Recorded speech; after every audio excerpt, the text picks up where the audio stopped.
fellow YouTubers and everybody else who's listening all on the YouTube community. This is Craig Smith II here with the episode 26 of Let's Draw on Something. Joining me is my co-host Jimmy Jsmoove, and today we'll be talking about the ALCS championship series. Is the Houston Astros in trouble? We also got a toss-up, a nice little college football question toss-up. We got some fan questions in regards to Michigan, Stanford, and who we'd like to talk to on either one of our podcasts.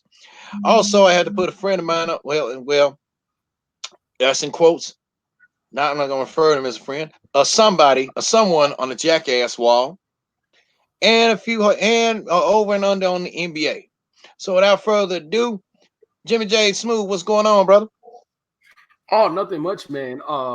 Also, I wanted to discuss a few things concerning Black people. I also want to get into the update on the Atiana Jefferson case because there's a big power struggle between that family, and that needs to be addressed. But I want to address the negatives at the end of the show, like we typically do, as well as the LGBT community. I'm calling their asses out on because I'm tired of the bullshit with them, and we'll get to that. We'll get to that later. Another thing I wanted to get on also is this LeBron debacle with Hong Kong. I'm calling all you Chinese motherfuckers out because I'm not finna cape for you hoes. But we gonna get to that later. I also want to get into the Antonio Brown situation with the teammate. I want to break that down as well. And the Gemini Man. Whoa! I didn't know about this shit.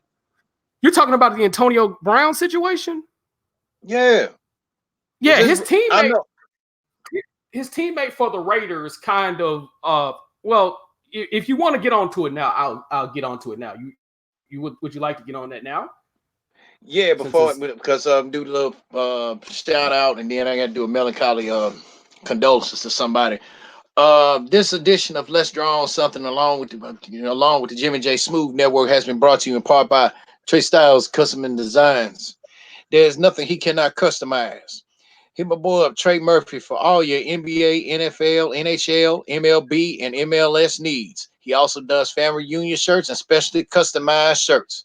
Hit him up at 901-364-3698. That's 901-364-3698. You can also hit him up at Facebook. On Facebook, his name is Trey D. Murphy. So hit him up, Trey Styles Custom and Designs. There's nothing he cannot customize. He can do it even. Before Jimmy gets on his little topics, because we're gonna be doing a mixed bag of topics today, moving back and forth. I found out on my birthday Monday. So I don't know what it is, because I mean October 14th is bittersweet for me now. Because 2 years ago I had to say my final goodbyes to Pops at his funeral. But also then 2 years later, I found out that an old schoolmate of mine by the name of Zakia Martin passed away. She was 30, I believe. She passed away at the age of 38. And the cause, from what I found out, it was I don't know for sure, but I don't like to rely on hearsay. Complications from asthma. But who knows? Maybe because like everything, there's always the cover up to the real thing. What's going on? I'm not saying that they ain't wrong for covering it up, but her death came as to a shock as to anybody, and she leaves behind a teenage son. I think he's about to graduate this year too.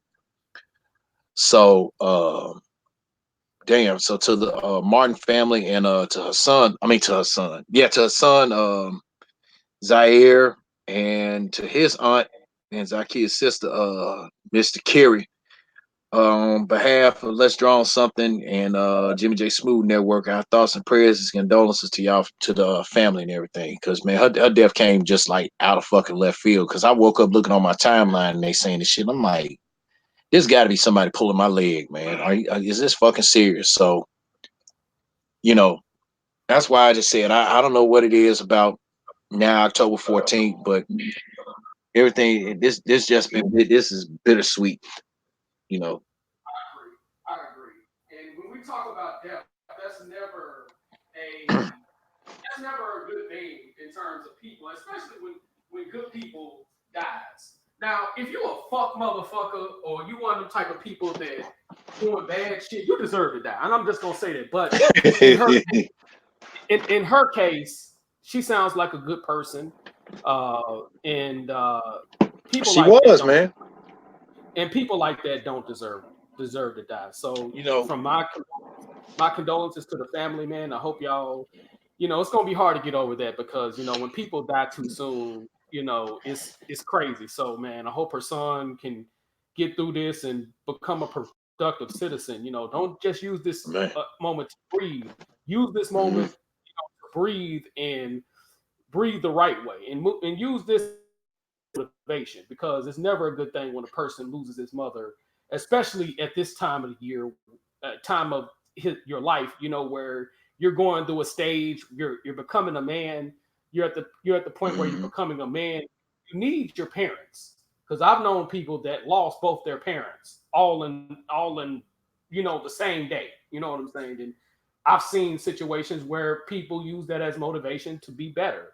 And that's what this gentleman needs to do because you need to use that as motivations to be better. I don't know if his dad is in his life or not, but Mhm. this is a time where he gonna need his dad more than ever. Oh I hell don't yeah, know. most I definitely. don't I know. mean, I don't know about that Mhm. situation either, and that's something. And respectfully, I'm gonna say this: that situation, that's not my monkey and not my circus. But you know, on that, but to her son Zaire, man, follow Jimmy's advice because I'm gonna tag his aunt on this podcast episode. Uh, I'll send it to her privately so she can hear it. What Jimmy just told you, man, he don't even know you, but he passed along some good advice, and I'm gonna pass you this here.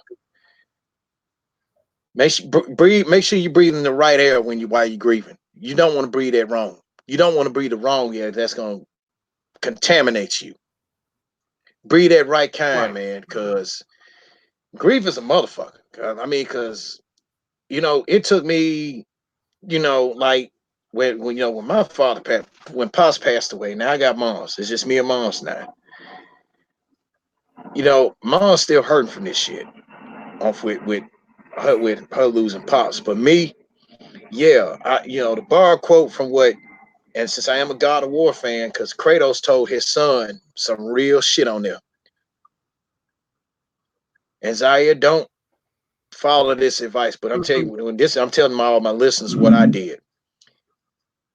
Everybody talking about some Craig, you all upbeat and everything. You need to be all sad. You need to be all this. So I just told him, I said, look, mourn how you wish.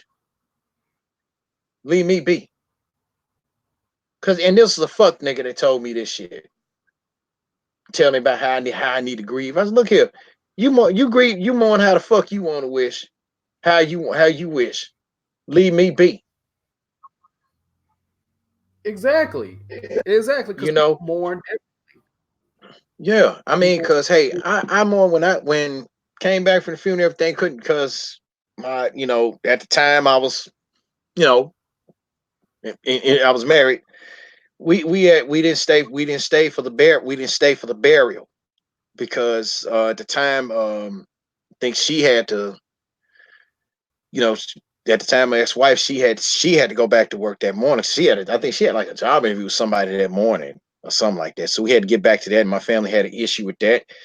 And at that point I'm like this here: if an opportunity knock for somebody, what the fuck you gonna get mad for? Because we gotta leave. I gotta roll when she, because I had to gotta roll when she gotta roll. But Zaire, that's his name. Zaire, man. In more ways than one, dude. Jimmy, now basically telling you mourn how you wish. But make sure you breathing. But make sure while you're in your time of mourning, you're breathing that right kind of air, man. Don't breathe the wrong air. Exactly. Because when you breathe that Exactly. wrong air, you're gonna be contaminated. Exactly. Absolutely, and 1000% agreement with what you just said right there. And like I said, if his dad is around or in his life, or even if he's not in his life, because I'm pretty sure those are some of the first people that finds out is a former spouse or a spouse. I don't know if she's married or not, but whatever. The dad needs to be there.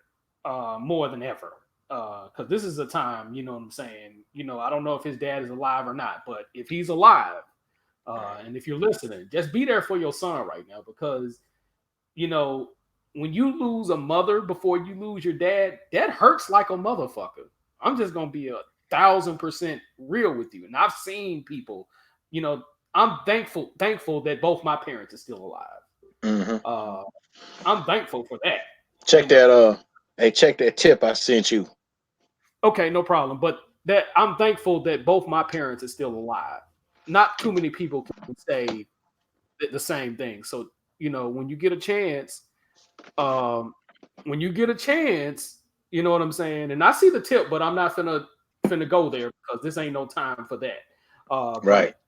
But if you really need to, if this is the time to be a dad, this is the time to be a dad now.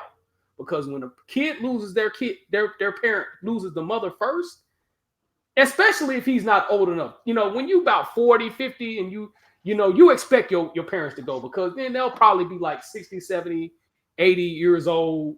You know what I'm saying? So you're going to expect parents to die at that particular age. But when you're a young dude, that you need your parents more than ever as a young cat. So that's not something that Hell yeah.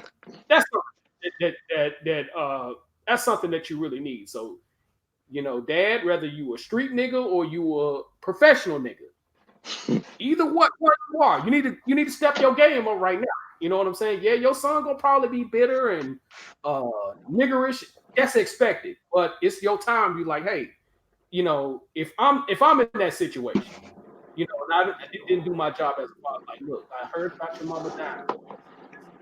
I'm not here to tell you what to do or anything, but at least let Right. me make all times. You know what I'm saying? And at least let me be a father that I should have been years ago. That's the best thing you can tell your kid right now. You know what I'm saying? Because sometimes there is mothers out there, have threw they dad under the bus who didn't deserve to be under the bus. And some of these niggas need to be thrown under the bus. You know what I'm saying? Let me hear about that. But if you was on some fuck shit years ago as a dad, it's time to step it up and be like, hey, let me be there for you as a dad. I done fucked up. Ain't nothing wrong with telling your kid you done fucked up. Hell, if you got Keisha Cole daddy is a $1 million boxing trainer. Now, in his defense, he really didn't know Keisha Cole was his daughter. Because what ended up happening was Keisha Cole mom and the trainer Virgil Hunter, who trained Andre Ward and trained current world champion Mario Barrios. He was a police officer and he trained boxers at the gym, trained amateur boxers up there in Oakland. What happened was Keisha Cole mom and him had a one-night stand, basically. Virgil Hunter, from what I understand, he don't currently have kids, from what I understand. I could be wrong. If anybody from Virgil camp, please correct me if I'm wrong about this. But from what I understand, they had a one-night stand, and he didn't know he had a kid around. Ended up as a millionaire. You know what I'm saying? She started from the bottom, and now she's here. You know how ratchet Keisha Cole's family is, but I'm not going to get into that too deeply. But oh hell yeah. What ended up happening was Keisha Cole knew Virgil for many years. She knew Virgil probably like 10 years before she actually found out that this is her biological dad. You know what I'm saying? And he was already influential with her anyway. And she was like, she finally walked up to him and she was like, would you take a DNA test? Because I'm trying to find my dad because we have similar features and similar attributes and you look like me. So she kind of knew in the back of her mind that was her dad, but she didn't know. So he finally took a DNA test, and what ended up happening was she found out that that's her dad, and they grew stronger. You know what I'm saying? So and he admit he made a mistake. You know what I'm saying? He missed out on a lot of her graduations, and the good thing is both of these people are productive citizens. So it's never too late to become a father, because sometimes it's probably a good thing you're not there, especially if you're a damn dude with them cement shoes, as they say in Chicago. Cement shoes, hey, you don't need to be there. But if you got yourself clean, You got your head on straight. This kid. And the time it's too late is when you dead and when your kid is dead. You know what I'm saying? So, my condolences go out to And this kid. and for the record, man. Go ahead. Go ahead. Okay. Okay. And for the record, Jimmy's not bashing the dad. He's not. We don't, because we don't know him, and I don't know. But all he's just speaking, he's just speaking in general to the fathers that have a daughter, that has a son or whatnot, that just recently lost their mom. He's just basically just telling all you fathers whose child or children and lost their mother, that you didn't and did the deeds with. Step up and start being a dad. Step up and start being a father, if you will. Yeah. Cause whatever the fuck you doing, that's dead. Exactly. Cause I'm just saying, cause hey, I know a lot of dudes, man, they be, you know, when the moms die and all this shit, man, and the dudes be complaining about, man, but I gotta watch my daughter, man, my baby mama died. No, what the fuck you complaining for? You need to stop whatever the fuck you doing. Stop. I've had some people that come to pops tell him some shit like that, and then and I would say something like, man, okay, well, hey, you a man, ain't you? You put on the back and made that baby, right? All right, then stop being a baby, and be a father, and step up to the plate. Exactly. Leave whatever the fuck it is you doing, man. Fuck this shit. Your priorities done changed now, Jack. You ain't the street. Exactly. Because there was one dude that would come over here every day when my pops was living over here. He would come over here just about every day talking about his issues with his baby mama and shit like that. So he got mad with me when I told him, I'm like, dude. And then he was like, man, he said, well, you got children. Don't worry about if I got children or not. I said, because, hey, if I got children and if the mother of my children died, I'm not going to bitch about it. I know what the fuck I got to do. And plus, I don't need anybody to tell me what I need to do. Exactly. So my thing to you is, why you over here with my pops bitching about it? The thing he need to be telling you is, hey, you need to be a man, dog. Fuck this shit. Fuck that. Whatever. I'm not gonna say what all his ass is doing. He basically said, man, fuck all that dumb shit. What you doing? He said, what you doing now out here ain't your priority. Your children are your priorities now. Man, man up. You know. But we ain't talking about old boys, uh, dad or whatever. Yeah, I just gave an example of just how some men that claim to be fathers think when the baby mama died. Exactly. But you have some that when they die, they already know what they got to do. Priorities change. They got to step up. They got a new woman in the life, and the new woman, and the new woman ain't gonna probably take their time to warm up to the child, get to know the child or whatever during the grieving and all this other shit. That's fine and good too. But all we just saying is that we both want this young man to, when he's grieving, breathe the right kind of air. And that's all we're saying on that matter. So again, condolences to Zakia Martin's family. Um I'm gonna hit a sister up in the wild and some little wild stuff like that, find out how she's holding up or whatever. Because like I said, bro, that I woke up that Monday morning in a fucking shock. So so without further ado, we're gonna be mixing bag of topics. So Jimmy won the coin toss, and he's gonna address an issue that has been on his mind for the longest. Go ahead, Jimmy. Okay. One of the issues I want to get on is the LGBT community.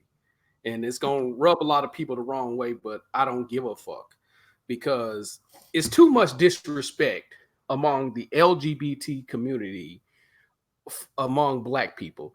Now, as we've been looking at lately, some of these public school systems have been trying to get kids as early as some cases third grade, kindergarten, to try to push kids to try to learn something about LGBT uh, First of all,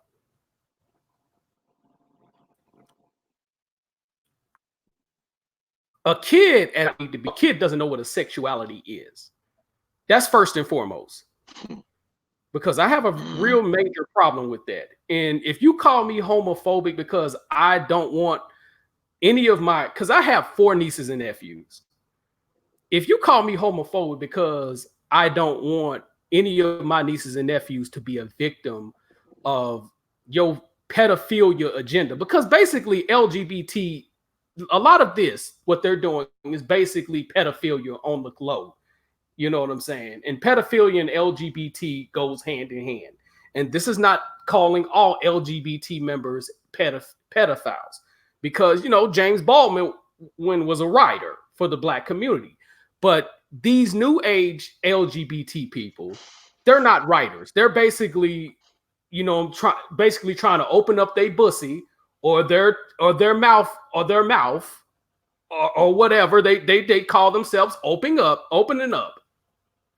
My issue with these motherfuckers is with these public schools trying to push this agenda, with these different entities is trying to push this agenda. I'm telling Black parents right now, if you bow down to this shit, you don't deserve to be a fucking parent. Y'all need to say something about this, and don't be scared to have nobody. Don't be scared of somebody calling you homophobic. For what? Homophobic, a phobia by definition is scared. That's what a phobia is. Let's understand the terms. Homophobic did not come out until the 1960s, right around 65, 64. That term was not used. This around the same time they coined the term sexist to, you know what I'm saying, undermine the black civil rights movement. Everything that a lot of you people, the LGBT community, you so-called minorities got is because of Black people. Because the biggest mistake Black people made was allowing them to put on the civil rights bill minorities, because white women are classified as a minority. LGBT people is minority. People who classify themselves as non-white are considered minority. That was the biggest mistake in history, was allowing people to classify themselves instead of having specific needs for Blacks. It put specific needs for minorities, and that was a fuck shit term right there. But my thing with you LGBT people, calling people homophobic because we don't want our kids to be taught this bullshit y'all trying to teach us. Well, we're gonna have LGBT education for people who doesn't know what their sexuality is. These kids barely know what a PP is. These kids barely know what taking a shit is. This is fucking ridiculous right here. This is absolutely fucking ridiculous. And then you want to call us homophobic because we don't want our kids to be pushed into basic pedophilia? Get the fuck out of here, you fuck ass motherfucker. I seen one tweet by Tariq Nasheed. He was basically calling out one of the members of the LGBT community. What happened was, it was a tranny fanny, basically. And I'm disrespecting this motherfucker because you don't deserve no kind of respect if you gonna do the fuck shit you did. It was the tranny fanny that was doing public reading to kids. This dude looking like that bussy warrior with Thaddeus Matthews. You know who that motherfucker is? Just like. Damn. I'm pretty sure you've seen the video going around where this bussy warrior holding Thaddeus Matthews, and I'm gonna get on him later at another time. With his $10, his 10 suits for $4 wearing ass. Yeah, but anyway, with this little tranny fanny was reading, you know, they allowed this little tranny fanny to read to kids up at the Houston Public Library. What ended up happening is this kid was accused of 20 counts of child molestation. And one of these bussy wide open ass hoe ass motherfuckers or alphabet people, they ended up talking about they said some real fuck shit. Basically you're homophobic because we don't want these motherfuckers around our kids. Bitch, I'm not homophobic because I don't want these motherfuckers around my kids. If that makes me homophobic because I don't want no bussy warriors, goddamn, you know what I'm saying? Right. As a parent, as a uncle to my nieces and nephews, you know what I'm saying? Hopefully I end up becoming a father to somebody's kids, and I'm gonna be there for my kids. As a uncle, I have a right to want my kids to have a better future. I have a right to not want the bussy wide open ass, bitch ass, LGBTQ alphabet street ass motherfuckers. I have a right not to want no motherfucker like that around my goddamn kids, because the black community has a history of being sexually abused. We're talking about men, women, and children, going back all the way to slavery. Before the European conquest, there were no documentation of sexual indiscretion out in Africa. You can look this up. You go, all you got to do is go to the right library. There was no documentation of homosexuality before the European invasion. There were no documentation of child molestation before the European invasion. There were no documentation of that. The fact that you want us to be sexually abused, you want our kids to be sexually abused, that's a motherfucking issue right there. I don't want my kids around that shit. I don't want my nieces and nephews around that bullshit. Now, I will say that to say this. If my kid chooses that path if my kids or nieces and nephews chooses that path to become LGBTQ because that's what that motherfucker wanted to do, so be it. That's not what I want, though. That's not what I'm going to be pushing for. That's not what I'm going to be raising my kids, my nieces and nephews to do. You little motherfuckers need to stop trying to tell us how to raise our kids. The days of that, and I'm speaking to these racist ass LGBTQ alphabet street ass people. I'm speaking to those motherfuckers. I'm not speaking to shout out people. to Marcus Johnson. Salute, brother. Go ahead, Jimmy. Yeah, I'm speaking to that. I'm speaking to those motherfuckers. I do not want those people around my nieces and nephews. I do not want those motherfuckers around my kids once I have them. Hell, I don't even want them around my friends' kids. God damn it. I don't want them around I no don't mean to motherfuckers. interject on it because I'm gonna say this right here. I'm 41 years old. Hey, I'm ready. Hey, I want to be a dad myself. But if I was a dad right now, or if I was a father right now, I wouldn't. I share the same sentiments you do. Cause I don't. Know that clip I sent you about what Tisha Campbell did, right? Was telling about the babysitter. But the whole but then her mom admitted it was her damn fault for not believing it. But what we didn't know was the dad caught up with that motherfucker. So I ain't ain't gonna tell that story here. There said the dad caught it and got his ass. But I mean, if I was a dad, man, if I was a father, man, I don't want no pedophile and entrusting somebody with a babysitter. Entrusting my daughter that's 14, 50, I'm just gonna come on out with it.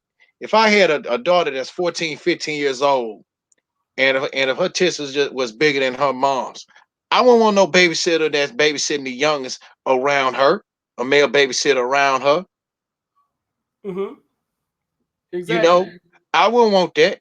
Hell, if I had an 8-year-old daughter, I still wouldn't want no male babysitter around her. The thing is, who I would trust to watch my children would be their grandma, which has to be my mom. That's it. Exactly. And if my pops is around, him too. But I'm gonna tell him he gonna slow his roll. But he gonna have to the company that he bring in. He gonna have to watch himself. I ain't saying he hung around a bunch of perverts. that street nigga shit don't need to come in his house. And that was one rule my mom's told pops. The street niggas need to stay outside with the streets, not in the house. But I ain't, and I've gone on record on your show, Jimmy, and on my show.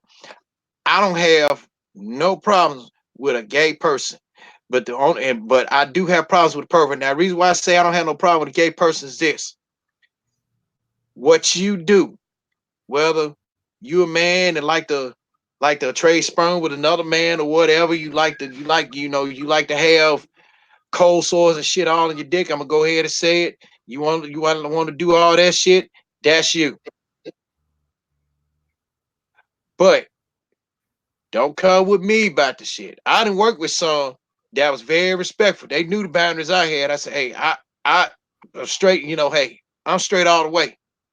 But don't come me with that shit. I ain't got no problem with women and women.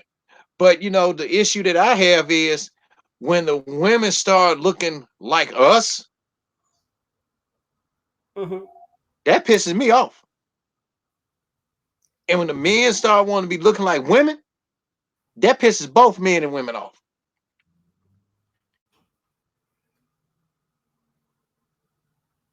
So I don't, but to let you go ahead and turn on your subject. I don't want. If I was a father, man, I wouldn't want nobody. I don't care if they're a friend of the damn family. I don't care if they're a relative. Mm-hmm. I don't want no motherfucker around my damn child alone Exactly. or watching them. Cause family, cause the bar quote from Joe Pesci, what he said at Casino when he said about the my boss is sick or no sick, you getting clipped. I don't care if you're a family member, a family friend, or whatever, or you was my pops' friend or my mom's friend or whatever. You had done something. My child, if I was a father, you would have got it.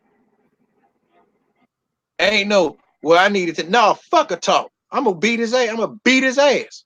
I'm gonna Lorena Bobby this motherfucking ass so he get the message. Shit. Exactly. But continue. And exactly. And a lot of these LGBT people is promoting or pushing this toxic masculinity talking point, which is basically an attack on black masculinity. And what is going on is we got people like Pharrell.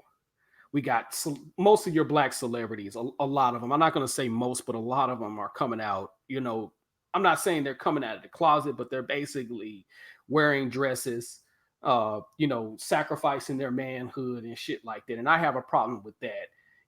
That Pharrell, that basic a fucking dress, talking about the new masculinity. But he apologized for that though. I mean, but the fact that he did it, but the fact he did it, he shouldn't have did it. Yeah, he shouldn't have did it because now you ain't can't no motherfucker in the world put me in a fucking dress. I'm sorry. And this is no disrespect to Tyler Perry because Tyler Perry does do some great things among black society. He does provide jobs over there in Atlanta. He does provide jobs across the nation in what he's doing and respect to And him I about applaud this man for having his own studio. have his own studio. You know what I'm saying? So this ain't no disrespect, but when I see a dude that go from 100% masculine to just wearing a fucking dress, I have a problem with that. And not only that, I have a problem with people pushing this toxic masculinity talking point. You never hear about these people talking about white dudes are toxic masculinity, Asian dudes are toxic masculinity, Hispanic dudes are toxic masculinity. What the fuck is toxic masculinity? That's a fucking contradiction in fucking terms. That's a new ass term. I'm gonna tell you what toxic masculinity is. In my view, toxic masculinity is where us men knows how to be men. We dress like men. We make love to women. We make babies with women. We show our sons how to be men. We teach our daughters how to stand up to men. Mm-hmm. I agree. That's what they feel, and that's toxic masculinity, in my opinion. The ones that you say this don't like it because you ain't gonna catch Jimmy J in no damn fucking sundress. You ain't gonna catch me in no dress at all, or let alone. But if you want to catch somebody in a dress, like that young man in fucking White Station that came up on that, yeah, that made national fucking news, and I'm pretty sure that made news in Houston. Yeah, it made It news made all news. It made news in Chicago. That's appalling. Memphis news get up to Chicago first. That made national head. That made, yeah. But and dude, he ought to be ashamed of his damn self when he did that shit. Now I can see if it was a joke. Okay, a joke is one thing, but when you just gonna go ahead and do that damn shit, and you got your whole school talking bad about your ass, because I read the little articles and stuff about that, man. He said he caught a lot of flack from the school. And and as he And should. he fucking should, because you made them an embarrassment. Exactly. Let a motherfucker had did it. Let me tell you something. You graduated okay when you went 2003, right? 03, correct. 03, okay. Let a motherfucker had it done that around about that time. Better yet, let a motherfucker did that with the time I graduated Southside High, which is no longer there, in 1996, and that had it made national news. Take a wild guess what would happen to that dude. Take a wild guess. He probably would have got his ass whooped, as he should get his ass whooped for disrespect that, and he would have got killed. Either that or he would have got seriously hurt. I'm not gonna say killed. He would have got seriously hurt. Because it's real disrespectful. It's real disrespectful. Now I can see where White Station does it, because White Station is mixed with black and white. You know what I'm saying? Mm-hmm. It's still a mixed school. I can see why they allowed it, because I had Facebook friends talking about, well, black women were the cause of this, but you got to understand, if you're not from Memphis, you don't know how diverse or racially diverse White Station is. White Station is still half and half black and white. Mm-hmm.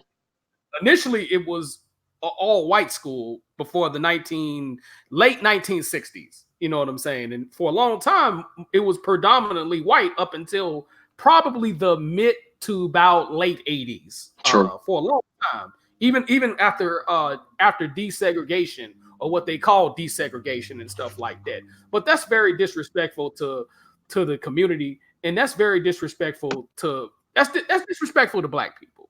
You know what I'm saying? And like I say, the way they pushing this LGBT agenda, and want to call black men who are trying to be who are becoming a man and doing things as a man taxes masculinity. Fuck all you motherfuckers who use that bullshit term. It's either used by LGBT people or women who classify themselves as feminists, which is a bitch ass term, which is basically you afraid of black masculinity.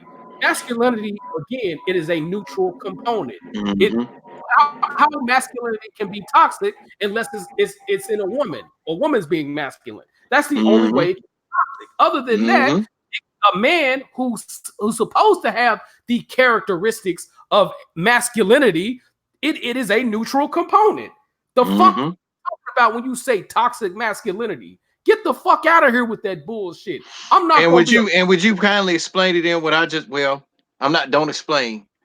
Could you kindly re-give in my definition what I said what toxic masculinity is to me?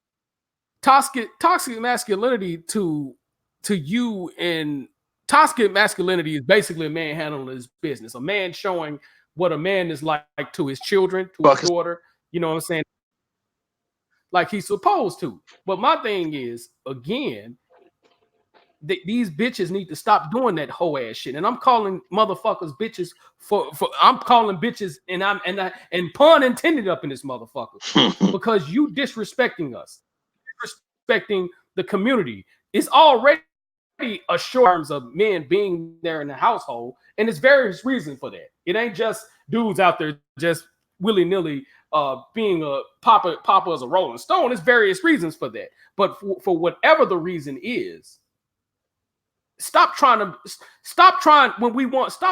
tell us how we need to become a man. Stop trying to tell us about the characteristics we need to have as a man. In LGBT community, you need to cut this bullshit out that's trying to push this LGBT bullshit to my kids. If I'm to black parents, if this shit continues in certain states, like Texas, for instance, Texas is an independent school district state. Mm-hmm. So if black people wanted to, and I'm talking to everybody in Texas from El Paso, aka when it's hot as hell, El Paso, all the way down to Texarkana, Texas, right before you get over the borderline at Interstate 30. You know what I'm saying? To the Gulf Coast or the Gulf Bend.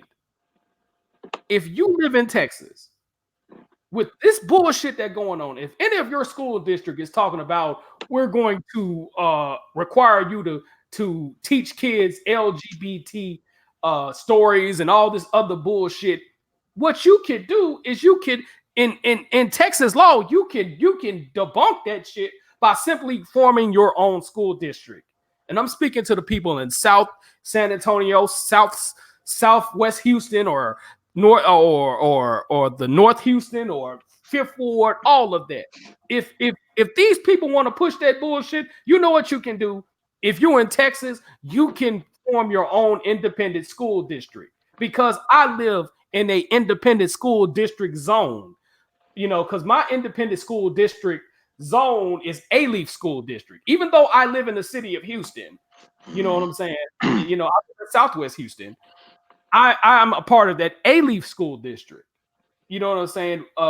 Parts of North Houston have Aldine ISD or Aldine Independent School District. Because not every city or not every neighborhood is a part of the Houston Independent School District. Everybody's school district is independent from one person to another. You know, where my boy Corey Wolf he lives in the Pearland Independent School District zone. So if it's too bad, you could form your own independent school district. If you're a predominantly all black school, you know what I'm saying? You can get it set up to where your tax dollar is going to the independent school district that you want to. Because before desegregation, you had the Prairie View Independent School District back in the day. Most of your traditional all black schools, and I don't know why they do this away. You know, it's crazy to me.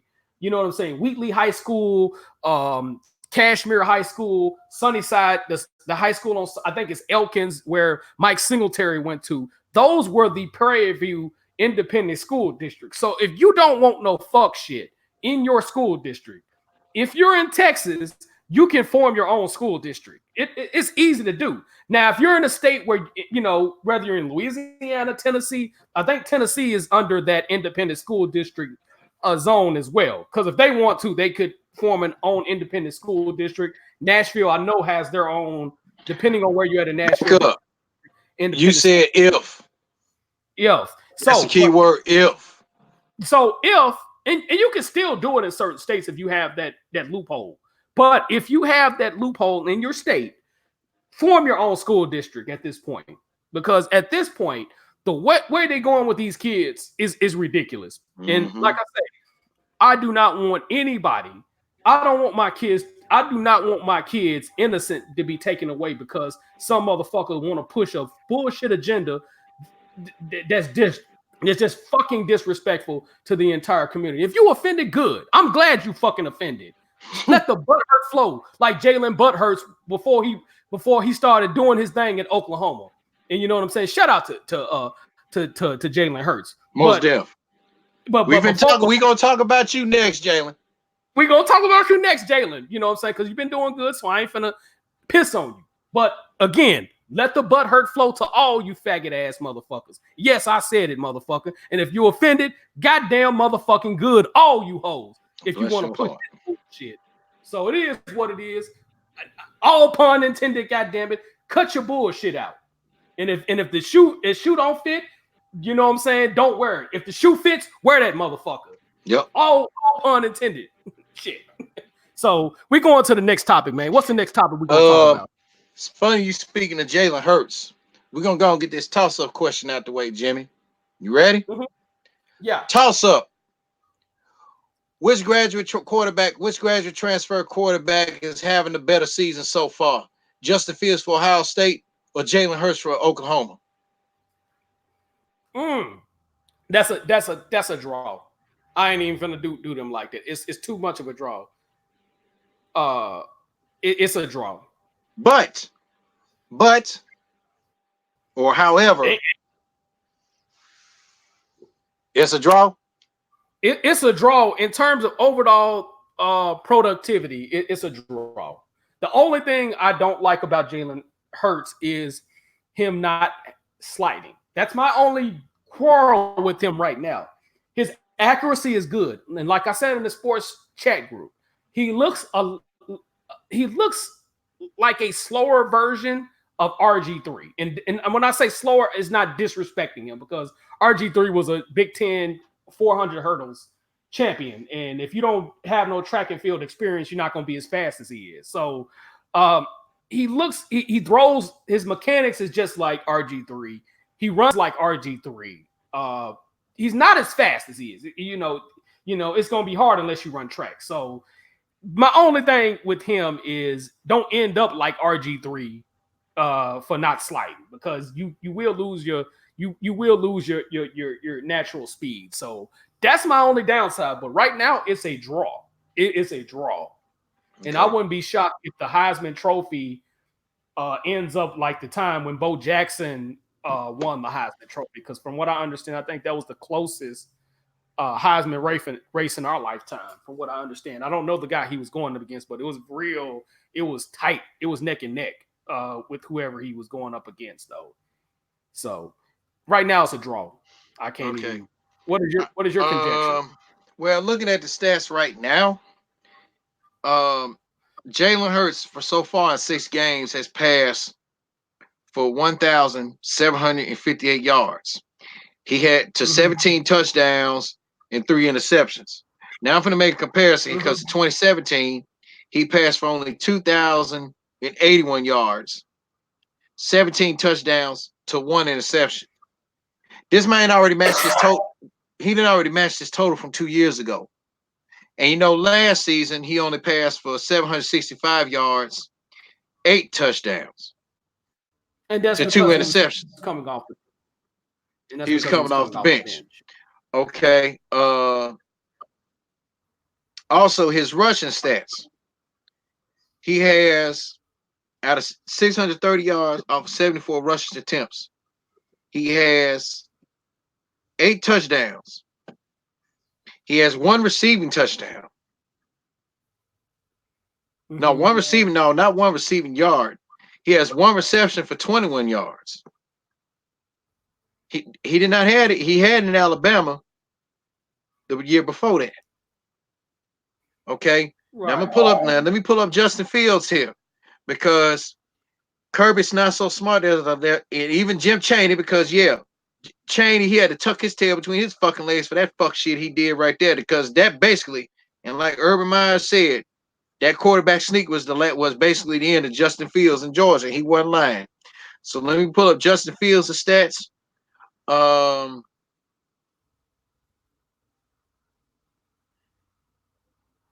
Justin Fields has 1,492 yards, 22 touchdowns, 1 interception. His rushing, he's rushed for only 291 yards, 8 touchdowns.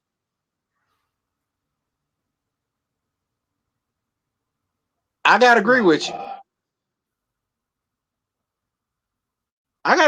Dog. Because I don't like Oklahoma. I hate their ass with a fucking passion. But I like Lincoln Riley's system. Lincoln Riley is the Andy Reid of college football. Because he changes his offense every freaking year. And we're going to, and in a bonus tip, we're going to talk about the fuck shit Andy Reid did in a minute. And I was not pleased with the answer, and I was not pleased with that press conference with what he did. I was not. We gonna talk. We gonna. Matter of fact, that's gonna be Jimmy, please take the wheel on that Yeah, because like I say, one. even though I have not directly watched the NFL, I do keep up with the Kansas City Chiefs. Yeah, hold up. We gonna talk about him. But Yeah. and then, Lincoln Riley's offense, every NFL team trying to copy it. But see, the quote Dallas Cowboy great Drew Pearson. NFL is a Me Too league, it's a copycat league. They want to copy off anything. They want to copy whatever software I'm running, if they want to. Because last I heard, Drew Pearson runs a software company. Uh and Roger Staubach put invested in that. Watching football like Roger Staubach. Drew Pearson tells a story about it. And he's also a millionaire. Roger Staubach is. He's a billionaire. But damn it. But to agree with Jimmy, this toss up is a draw because they're both having good years. I think Justin Fields has benefited from it a little bit better because Ryan Day, who took over for Urban Meyer, who I think, and with all due respect to Urban Meyer, Urban, it seemed like Urban is a little bit more healthy behind the broadcast booth. Because Jamie, I don't know if you agree with me. He's a damn good football analyst, and he keeps it 100. He keeps it 100 on a lot of things. I agree. He does. He knows his shit. Now the thing about I haven't seen no weaknesses in Justin Fields' game yet because Wisconsin, you fucking disappointed me saving Lovey's job because of your bullshit. And and shout out to our boy Corey Wolf, because you thought ahead to Ohio State Saturday. Because if I was y'all in that game, I'd have been looking at Illinois as Ohio State. Mm-hmm. Shame on y'all. You fucked yourself out of the BCS playoff on that one. But more than likely, Wisconsin will play Ohio State again, regardless if they win or lose. I would rather for Wisconsin lose to Ohio State than lose to fucking Illinois. But to stick with the subject, I haven't seen any flaws in Justin Fields' game. Marcus Johnson, if you're still on, maybe you probably might want to point something out there that both Jimmy J and I have missed with that. But with Jalen Hurts, he's more. I would cheer for Jalen Hurts, and even all Crimson Tide fans even said we don't like Oklahoma, but we'll cheer for Jalen Hurts. If Nick Saban had ran that type of offense at Alabama, Mm-hmm. we wouldn't have heard a fucking Tua. We probably would have heard a Tua down in Oklahoma.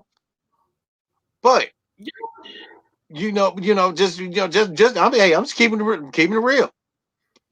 But the only flaws I see with Jalen Hurts' game was the fact that, watch the Texas game, because Texas kind of fucked them up a little bit, because we all know Texas defense is just one is stuck on one gear, man and blitz. They don't run no type of zone. They run a whole lot of man and blitz. That's all they do. That is all they do. That is all Texas do. Watch any Texas game. That's all they do. Man and blitz. And Jimmy and I, we've expressed our disdain about that quarterback too, because he's fucking garbage. But Jalen, man, I mean, he completed damn near 100% of his passes today. Yeah, That's fucking unheard of. And in the Lincoln Riley system, he got the offensive line. and that's not too far off the NCAA record. Because I think Martin still holds the record for passing percentage versus South Carolina. So that's not too far off from the record. Only a handful of people has had right at 95% and above 95%. So that's awesome, man. I mean, against any defense. I don't give a damn if you playing against the Putty Patrols. Mm-hmm. If you 95% against any defense, no matter how good or how bad, that's damn good. You know what I'm saying? So shit, you have a 90% completion percentage. That's crazy. So he wasn't too far from the record, man. I'm pretty sure he got pissed off when somebody dropped it or he missed the throw or whatever. Because I haven't watched the game, but like I said, he looked a lot like RG3. In terms of his mechanics and how he runs the ball and all that good stuff. So, man, it's Damn, awesome. this some dope. This okay, never mind. Go ahead. It's awesome. It's awesome to see him grow, but between him and Fields, it could be a three-way close Heisman Trophy race because in '85 you had Bo Jackson versus Chuck Long, and Chuck Long at Iowa at the time, everybody thought he was going to be the Heisman Trophy winner because when Bo Jackson won the Heisman, that came as a shock, but Bo Jackson did have a great season at Auburn, Right. and the only team that shut down Bo Jackson was the University of Tennessee in 1985. Everybody else, including the Crimson Tide, coached by Ray Perkins, he ran wild against them hoes.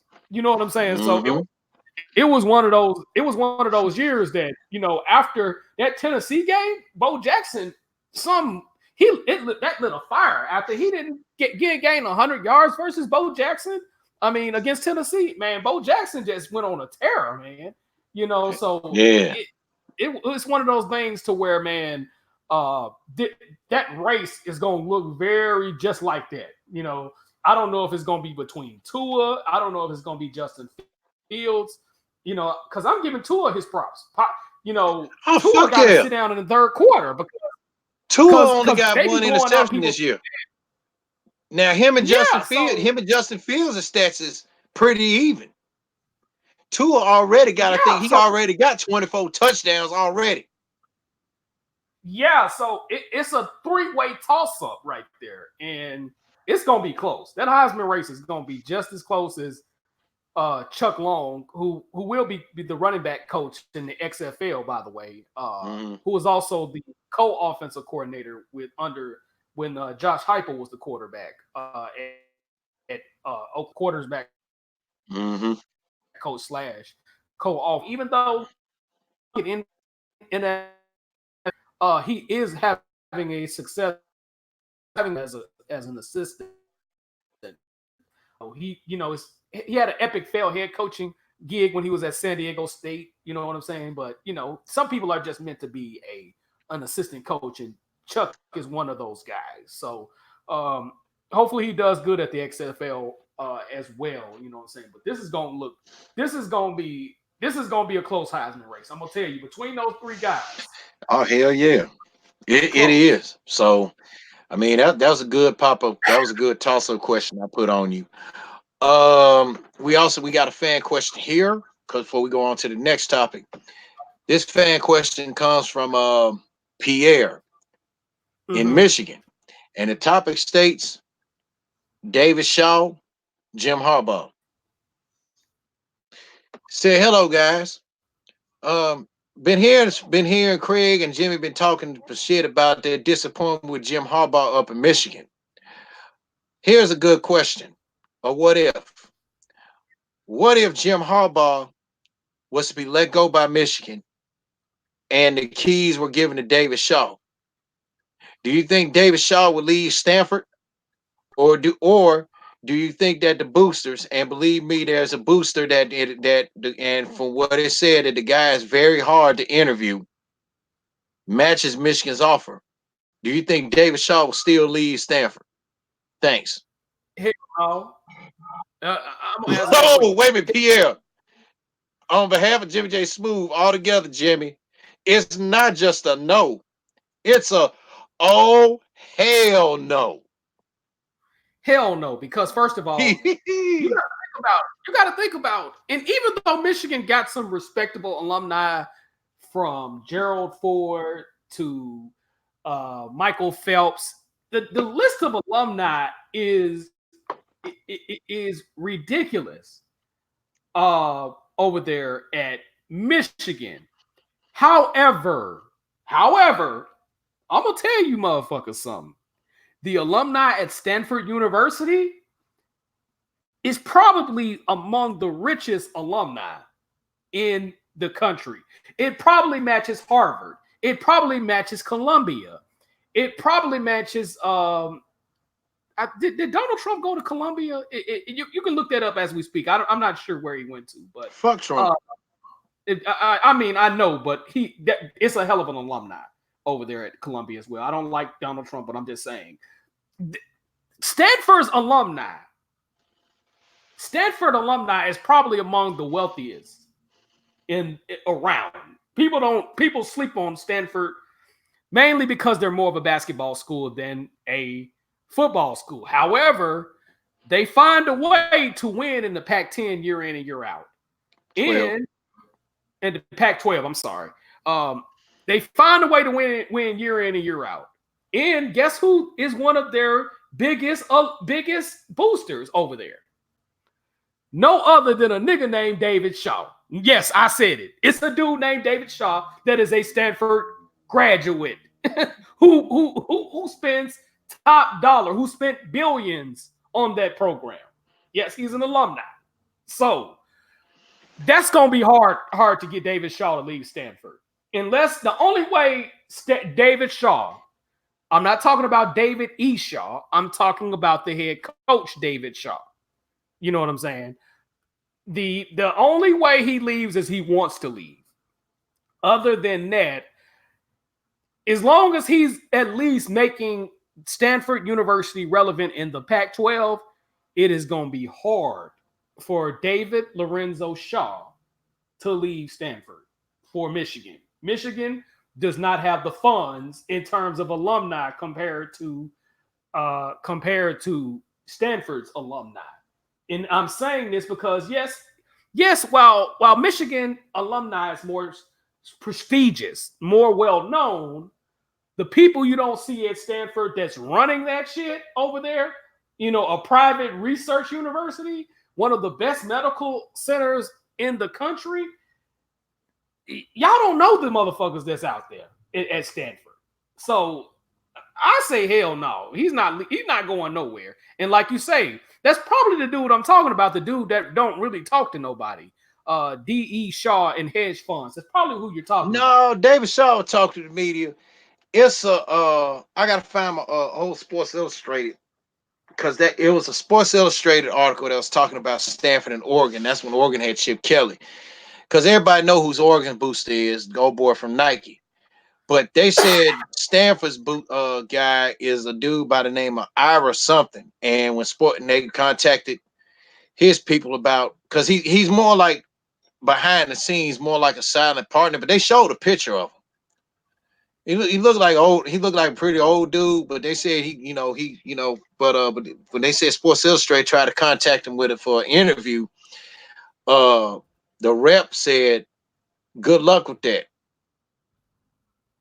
Because he's more of a reclusive silent partner for Stanford. He got some break. I know his name is Ira. I know that, but is the dude named Ira Hall? Because I think so. I think so. Talking about, but because that dude is very powerful. I'll tell you. Yeah, because I think so. I'm not saying I don't know if it's last. I believe it is, because when Sports Illustrated wanted to do an interview, his representative said, his representatives told him, "Good luck with that, because we can hardly get him here in person for certain meetings." Yeah, because I know David Eshaw for hedge funds. He's one of the top boosters over there, but he might not be the top booster. So if it's Ira Hall, you might be onto something, because he's an old school guy, graduated in '67, so we might be on the same page as far as concerned. But like I say, Stanford's alumni, even though it's harder to get in Stanford than any other school in the country. I mean, they have the hardest interest rate ever. You going through hell. You better have a congressman, a businessman to write you a reference to go to Stanford. And they take pride in being the hardest school to get into. I mean, your kid they have to make the 3.0 plus at least a 25 on the ACT to even be looked at, to even be considered. You know what I'm saying? Because once you get that reference, then they'll be like, okay, you're accepted. You know what I'm saying? And because they're a non-religious university, from my understanding. They're just a private research university that does a lot of research on private things that most schools generally don't. Most curriculums they normally don't have, because most schools have the same curriculum.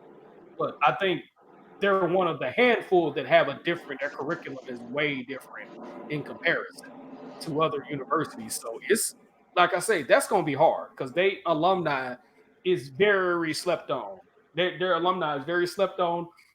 Like I said, the only way David Lorenzo Shaw, because I have to separate the two. Damn, you call that man Tobias government name?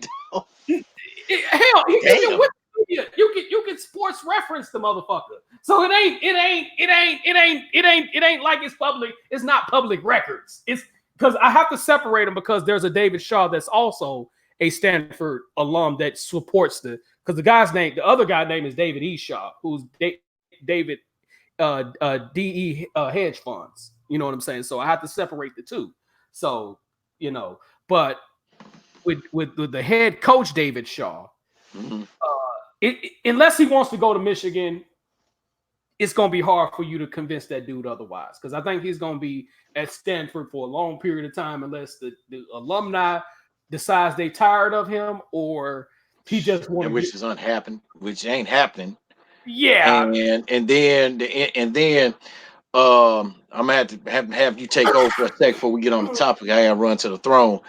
But matter of fact, I gotta run now. Take over on the subject. I'll be right back. But yeah, the only way that David Shaw leaves Stanford is Michigan gonna have to break the bank. They're gonna have to break Jim Harbaugh bank. Because I don't see it. I really don't. Stanford's alumni competes with anybody's alumni in terms of putting up dollars. I mean, the Pac-12, they competing in the Pac-12 with kids who's fucking, man, it's a bitch getting in that goddamn school. So it is what it is when it comes to David Shaw. So I'm pretty much gonna get off this subject.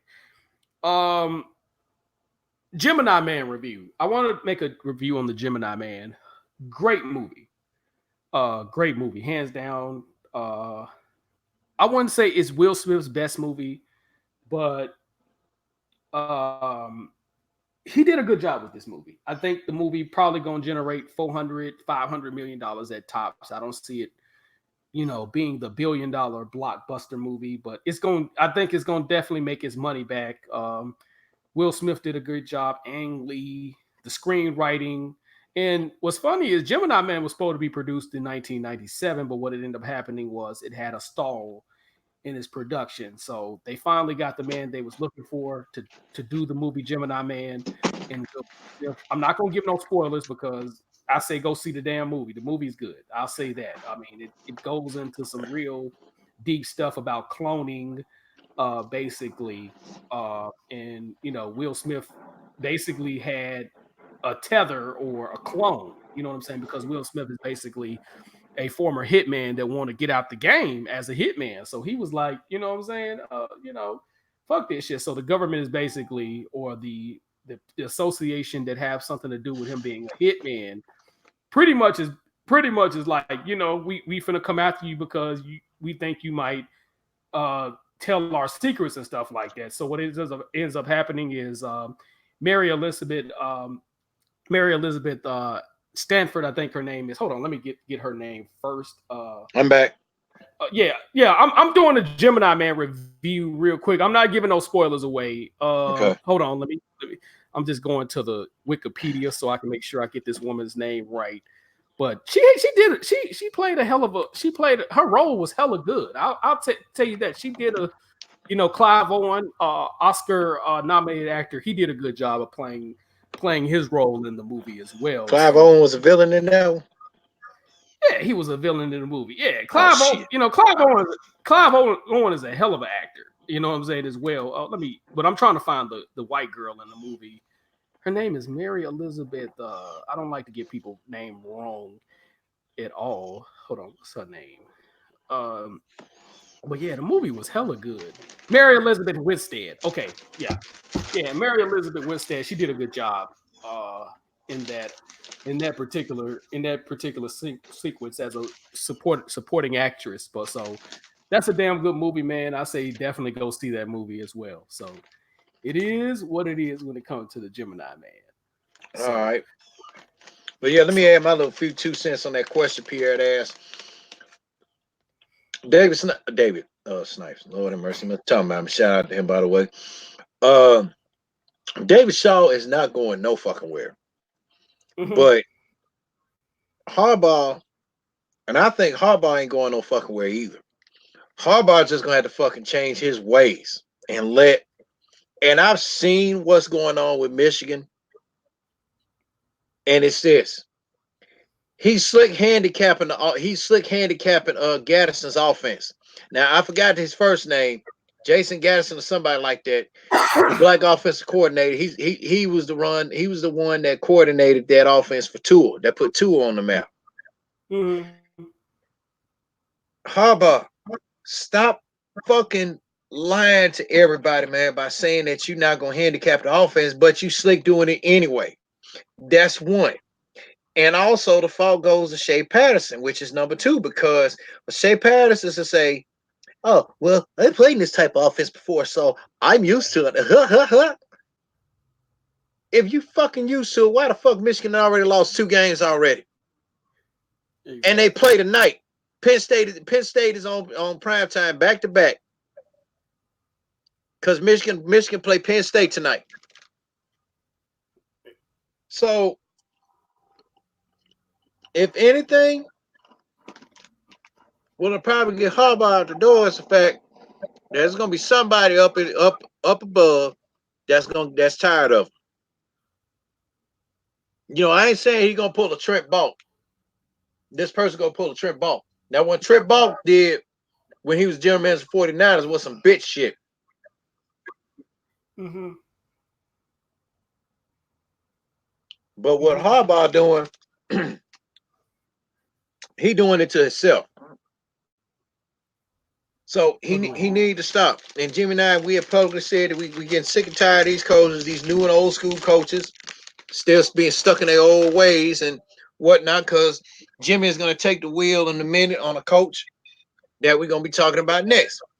But I don't see David Shaw going nowhere. Even fucking ESPN had started some shit about saying that David Shaw probably go to rumors about David Shaw going to NFL. Come on now, after one season when he took over for Jim Harbaugh, he got these fools to a BCS bowl in 1 year. You talking about he gonna go to NFL? No. No. And word was Harbaugh wanted to take David Shaw with him. But David Shaw elected to stay back.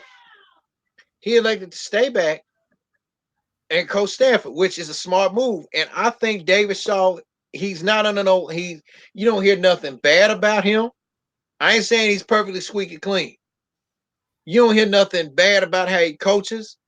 Now granted, sometimes I get tired of Stanford. Stanford is like the Pac-12 version of Wisconsin. They got a damn good running game, damn good defense, but no fucking passing game to speak of. The last time they had a passing game was with a guy that you don't like, Jimmy, Andrew Luck, and that was it. That's David Shaw's only drawback to his offense. And he was the co-offensive coordinator with Pep Hamilton, with Andrew Luck as well, which is why Stanford decided to step back at Stanford because he knew he was going to get the head coaching job, being the co-offensive coordinator with Pep Hamilton, and Pep Hamilton ended up going to the Indianapolis Colts with him. So so I guess he was more like the running back coach more than anything at Stanford, as opposed, and because Pep Hamilton is more of a passing game offensive coordinator. Because the crazy thing about Pep Hamilton's offense is Pep Hamilton's offenses can score, but they have zero running game, which is why Harbaugh have not given him the keys to become the offensive coordinator, which I think he need to go on to make Pep the offensive coordinator at Michigan, because he does put up points. You know what I'm saying? Yeah, I don't even think Pep Hamilton is there. I think he is. Hold on, let me see. I think he still Hold on, I got it. Hold up. Yeah, he is. Yeah. Alfonso. So, yeah. Now there's rumors he might go to the XFL if He is Harbaugh. head Okay, coach and general manager of the DC Defenders. okay. So after this season, he pretty much is gonna be out of there. But he's a hell of a scoring coach. He can score his Yeah, but he ass ain't off. got but he also made it clear, even though he can be a prick about it, his offense doesn't have no running game. He said again, I'm a passing coordinator. Yeah, Now I'm gonna tell you this here: when Harbaugh was at Stanford, he did have the best staff. Him as the head coach, Pep Hamilton is co-offensive coordinator and the passing game coordinator, i.e., quarterbacks coach. David Shaw is co-offensive coordinator, running backs coach, and Derek Mason as the defensive coordinator. Which yeah, I think, excuse me, which I think Derek Mason should have never took the job at Vanderbilt. He should have no, stayed at Stanford yeah. because one thing I can give Derek Mason for sure is this: he the only dude that knows how to shut Oregon down. hmm Yeah, but Because they Vanderbilt said that last game when Mariota was in, he game planned that. Yeah, shitty Oda. He game planned that whole game for David Shaw, not only defensively but offensively. He told David Shaw this. He said, "Look, the quicker my defense get them off the field, the longer the offense had the ball." But and I think it's time. But we're done with that subject, and I think it's time for Jimmy to take the wheel. Give me 1 second. I got it. Jimmy's going to take a wheel on the subject for a minute. I got to pull up a nice little theme song, and he is going to take the wheel on um, Andy Reid. Now, everybody knows Patrick Mahomes is having a damn good season so far. Now, Kansas City beat the shit out of Denver 30-6. Mind you, I like the fact Kansas City's defense stepped up. Now I see why by the way, Marcus Peters, I forgot where he's at now because I really think Kansas City don't need him after Andy Reid said he don't want to play no defense, which he don't. But and I gotta give credit to Vic Fangio. Vic Fangio always gonna have a damn good defense, but when you got Joe Flacco, which is what Skip Bayless calls him, under center your offense, good luck. yeah, Now, and go ahead, Jimmy. yeah, and Vic Fangio, was on the Cincinnati Bengals team when uh Dick LeBeau and whatchamacallit created, I can't think of the guys, Dom Capers created the Dick uh LeBeau. Dick LeBeau and whatchamacallit, Dom Capers created the zone blitz. Yep. And he takes a lot. Dick LeBeau created it. Uh-huh. Dick LeBeau created because Dom Capers set the record straight. All three and create. He said, "No, that's all Dick." Yeah, but he definitely was like he definitely took some study out of that zone blitzes, which is why the Packers ended up beating the Steelers. And also Vic Fangio, which Mhm. I never heard of him till he got on Harbaugh's staff with the 49ers. That's why for 3 years straight, the 49ers had the top defense. Exactly. And And I was that's like, whoa, who the fuck is this and Vic Fangio dude? yeah, and that's one of the reasons why the 49ers sucked ass, because Vic Fangio was telling the 49ers organization, look, even though I'm the defensive coordinator, people from the special teams, from the offensive side of the ball, wants me as the head coach. And those motherfuckers, this is when Kaepernick was there. This is another thing that I forget a lot, but Vic Fangio was trying to be the fucking head coach, and they refused to make him the head coach. Hold That's on, another. hold that thought.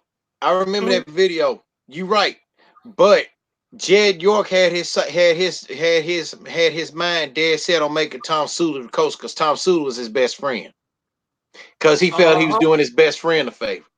That's what That's why Vic Fangio left to come up there with the Bears. And Mm-hmm. again, I ain't the biggest Bears fan, but I have seen some improvement both offensively and defensively. Mm-hmm. Um, we got to thank Vic Fangio for bringing out the best of Khalil Mack, Mm-hmm.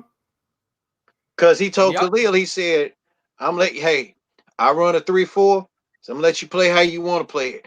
Khalil, and keep in mind, Khalil can play in both the 4-3 and the 3-4. Yeah. So Yeah. he's really a And he multi-purpose line, but he's really a all-purpose linebacker. So he can line mm-hmm. in the 4-3. He can line up on the weak side, on the strong side, on the weak side position. If he wants to, he can be in the middle. But even he said middle linebacker do most of the damn work. Mm-hmm. So got to give credit to that. But anyway, I found this theme. So Mm-hmm. Jimmy is going to take Andy Reid. Jimmy's going to take the wheel in roasting Andy Reid. And here's why. Andy Reid decided to go for it on a fucking fourth down instead of kick the fucking field goal and called a fucking quarterback sneak. Undisputed, Shannon Sharp and Skip Bayless both said that was a dumb move. Skip Bayless even went further and said that had to be the stupidest move ever by a coach I've ever seen. He said, and Skip Bayless even said, I've seen some dumb moves, he said, but this definitely takes the cake. And when Andy Reid was questioned about it, Andy Reid, like a dick, danced around this shit like he didn't want to take no ownership of it by not acknowledging about the fact that he called a bonehead play. So, ladies and gentlemen, Jimmy J. It, so Jimmy J is going to take the wheel. Wait a minute. Go ahead, Jimmy. What the fuck? Brother love Dude, thing. Go ahead, take the wheel, dude. what the fuck Andy Reid was thinking? First of all, not only that play was some fuck shit play, the doctors warned Andy Reid not to play Pat Mahomes. They told him, like, hey, he needs to heal for a couple of weeks. And he made the situation worse. Now, good thing is he's not going to be out for the season. But the fact that you played this motherfucker when the doctors told your stupid ass not to play this motherfucker is absolutely fucking ridiculous to me, Andy Reid. This is the same. If you don't change the way you do shit, you're going to have another Donovan McNabb go to the AFC Championship game in consecutive years, NFC. the NFC Championship game, all those years, and ain't do shit. Now time, one Super Bowl appearance to come out of that motherfucker. You is full of shit, Andy Reid. Let the dude heal. Yes, he's a great quarterback. I love Pat Mahomes. That's the only motherfucker in the NFL I really take some time to watch. But goddamn it, what the playing this dude when he had a fucked up injury that could you lucky this motherfucker could not you lucky this motherfucker ain't out for the season with your stupid ass play calling. Now I give you credit as a coach. You are a great coach in terms of making quarterbacks look good. Even sorry ass Alex Smith look good. But you a hell of a pissy ass coach in terms of getting your goddamn quarterback hurt.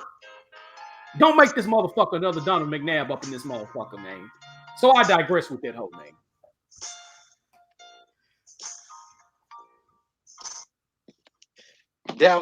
That's gonna be your Jimmy takes the wheel thing. But yeah, I do agree because that was Andy Reid's fuck you to the doctors, but also he would have felt stupid if he had been out for the year.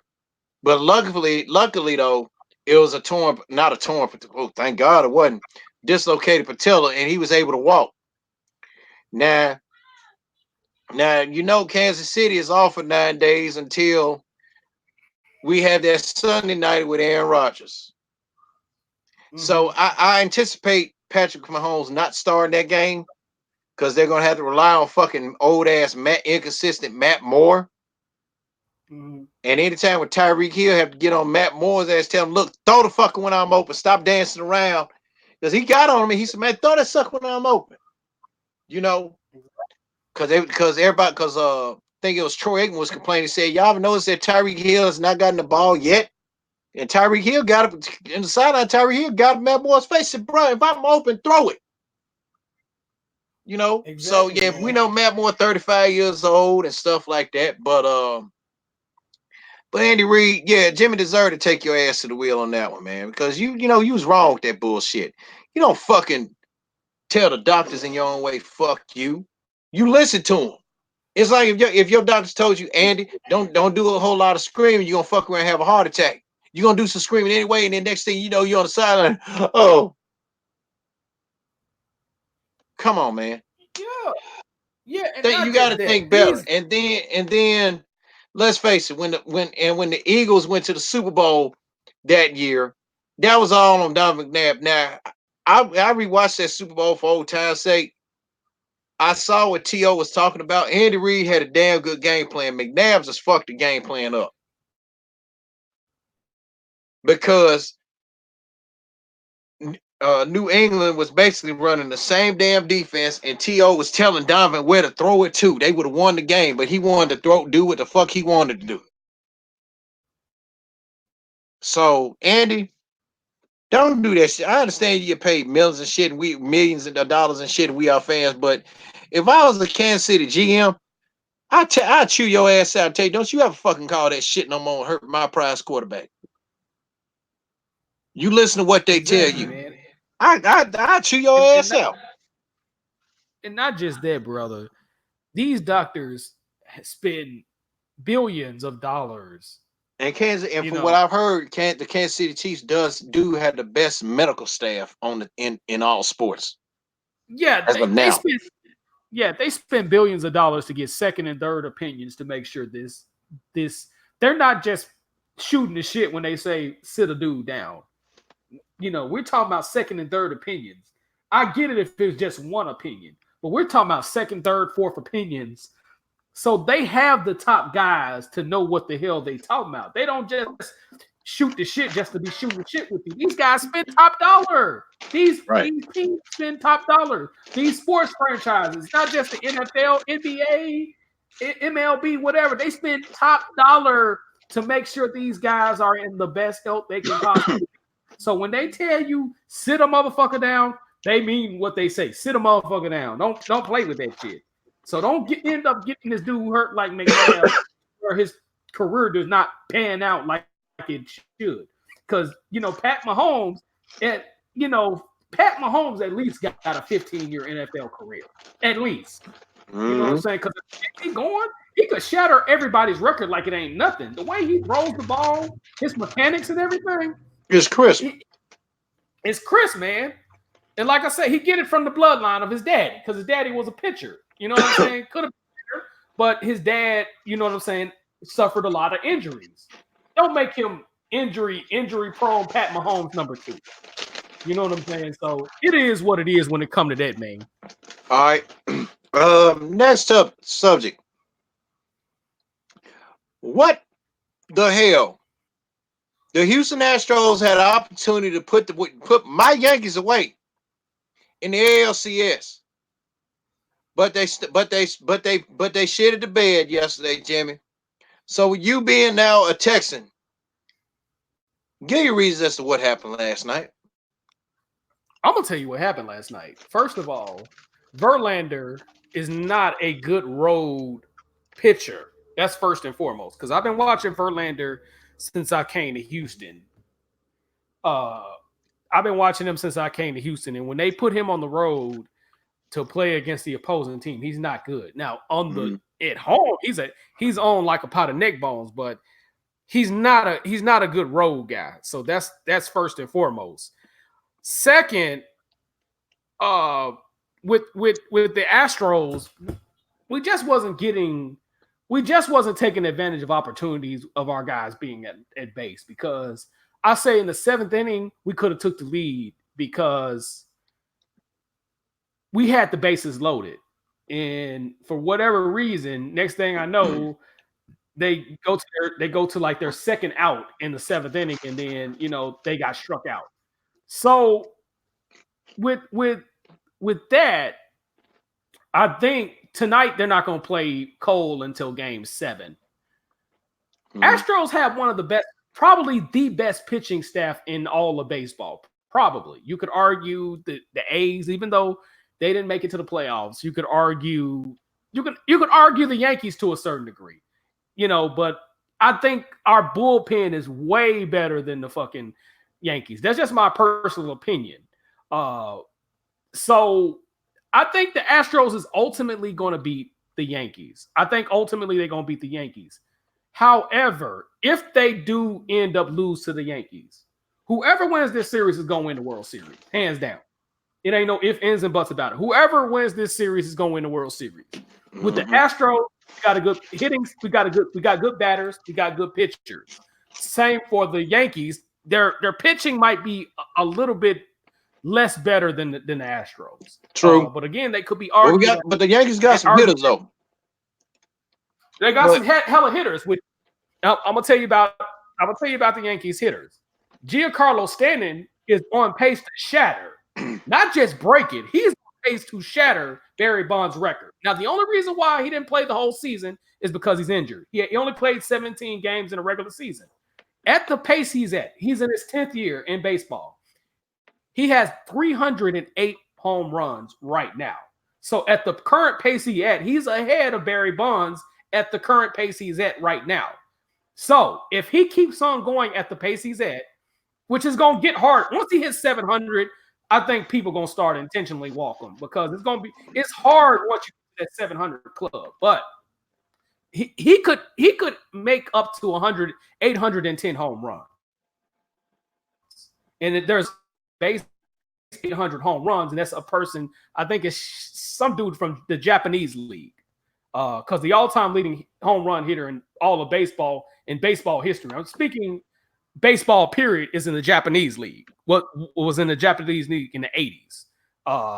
But Giancarlo Stanton can hit 800, become the first guy to hit 800 in the American Major League Baseball.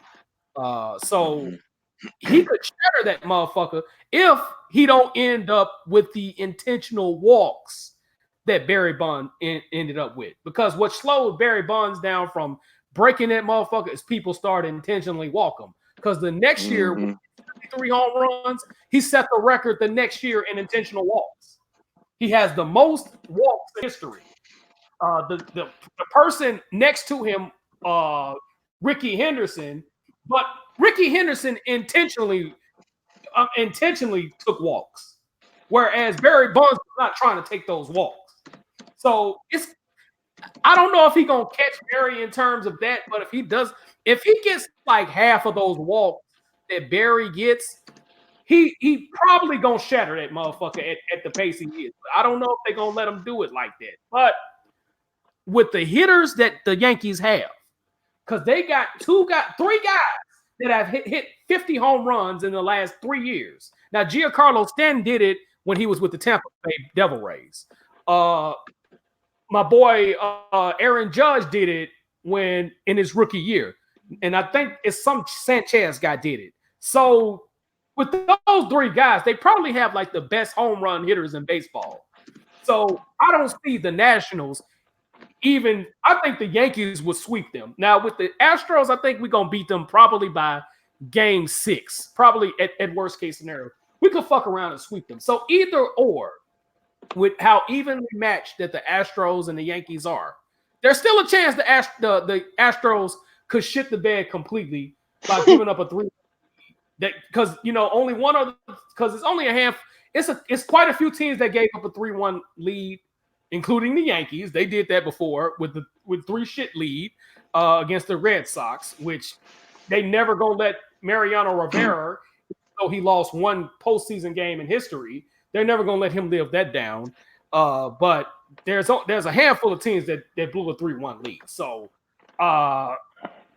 if that happens, the Yankees is gonna sweep the Nationals. They're not gonna be able to. I don't give a damn if they put in like 20 pitchers. They're not gonna be able to stop those batters for the Yankees. And the same goes for the Astros. We got Altuve, we got Bregman, we got Springer, Super Springer, if you're not from Houston, Carlos Correa.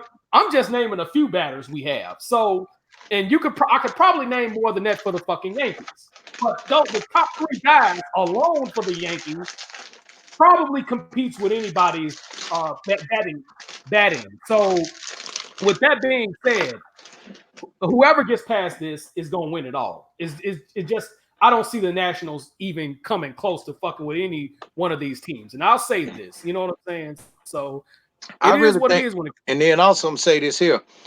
What's his name? Bryce Harper. I bet he feels stupid now. I bet he feels stupid now because everybody said the Nationals wasn't gonna win, wasn't gonna be able to make the playoffs without this man. Shit, they made the World Series without him. Yeah, but I'm like, damn. Yeah, but what they gonna do with that hope? That's the thing I'm looking at with these Nationals. Is y'all gonna win? Because I think the only way the Nationals beat the shit out of St. Louis, man. Damn. But St. Louis is not that team no more. That's I the know. thing. They're not the it factor no more, man. Washington beat the shit out of them. None of them games close. It was a 4-game sweep, right? Yeah, it was a 4-game sweep. The closest game was the last game in the series. And let me they beat, but no matter how, but hold on, no matter how close the last game was, Washington beat the shit out of them. They treated them boys Washington beat the shit out of them, man. They treated them boys like a $2 home on Bissonnette Avenue out here in Houston, man. That's how bad they beat them boys. But they not going up against but they not fucking. That's not the Yankees, and that's sure as hell not the fucking Astros. Because these batters, and like I said in that sports chat group, they will bat their ass out the stadium. Both teams will bat their asses out the stadium. I put my Yankees. If they happen to get past the Astros, they gonna get their asses is gonna get batted out the gym. If they play against the Astros, their asses is gonna get batted out the gym. And let me tell y'all, Steinbrenner family, who still holds the get a retractable roof. Please, I don't got time to be dealing with New York rain, delaying the World Series. Guys, get a roof. Y'all got the money. You asking too much. That ain't asking too much. Because 24 of the 30 teams in baseball have retractable roofs. At least 20 of them, of the 30. At least 20. They're one of the handful of teams that don't have retractable roof in baseball. Miami, even though it's warm 12 years out of a month, they had sense enough to get a retractable roof. Get a retractable roof. That's all we asking for. We don't ask for much. You know, I didn't know the Astro Stadium was retractable until I went inside that hole, and I come to find out it's retractable. So get a retractable roof next time. Next time you rebuild Yankee Stadium up in the Bronx, the South Bronx, I should say. Get a retractable roof, man. Just get a retractable roof next time. But other than that, I see the Astros taking this series. If not tonight, I say, once we put Cole in there, we're gonna have a Cole front for y'all. But if y'all do beat us, y'all gonna win it. I mean, so the winner of this series is gonna win it all, and hopefully we're able to keep Cole. Hopefully the Astros is able to keep Cole. But if not, hey, I say even without Cole, this Astro teams that we got right now could be competing in the World Series or be a World Series contender for at least the next 5 years. And I say the same for the Yankees as well. And this rivalry is almost as big as the Oakland 60s, and probably I say nobody is probably going to be bigger than the Red Sox. I say probably the Red Sox, because the Dodgers is technically the biggest rival. If you look at it, even though they don't play that often, they're probably the biggest rival. But I say between the A's and the 60s versus the Yankees, that's probably rivalry. I think between the Yankees and the Astros, they're gonna be competing for the World Series for the next 5 years with the team. And the thing is, the Yankees are a lot younger than the Astros are. So I'm saying that because everybody, our top hitters gonna reach their 30s, whereas Stanton gonna still be good up until he's 40. So Stanton is at 30 now, so he got time. Aaron Judge is in the early 20s. The Sanchez dude that hit 56 home runs this year as a rookie, he's got years. He's got at least 10 years ahead of him. So I say that's gonna be a rivalry for a good minute between the Astros and Yankees, and I'm ready for it, man. So I'm gonna talk my shit about you motherfuckers. I'm gonna talk my shit to you motherfuckers. You know what I'm saying? But regardless of who wins, you know what I'm saying, they winning it all. And ain't nobody gonna fuck with them. I don't even see the Dodgers, because I think ultimately Kershaw is gonna leave the Dodgers if they don't win a championship within probably the next 3 years. And people have been pissing on Kershaw. And for those who don't know, we're talking about baseball. We rarely talk about it, but we do keep up with our respective baseball teams or in certain teams respectively. But I think Kershaw would probably end up with the Yankees. I'm predicting that now. If Kershaw don't win a championship in the next 3 years, he's going to probably end up with the Yankees, because what is happening with the Dodgers is they're wearing Kershaw out. They don't have no pitching outside of that Japanese guy and Hensley Jensen. They don't have no pitching, and those are closing pitchers. So, he's lost games in the postseason, but that's because you motherfuckers dragged that motherfucker. Get some more pitching. If the Dodgers want to see another World Series, win another World Series, at least one, get some goddamn pitching. You have hitters all day, every day. I say they could probably compete with the Astros and the Yankees when it comes to hitting, but you got to have some type of pitching. You cannot rely on your outfield to make plays all the damn time. They have a hell of an outfield. The outfield defense is on par, but it does no good if you got a pitcher that's going to knock the shit out that's going to let the batters knock the shit out the goddamn stadium. You know what I'm saying? That's going to knock the shit back to goddamn Figueroa. You know what I'm saying? For my LA people. Y'all know where Figueroa is.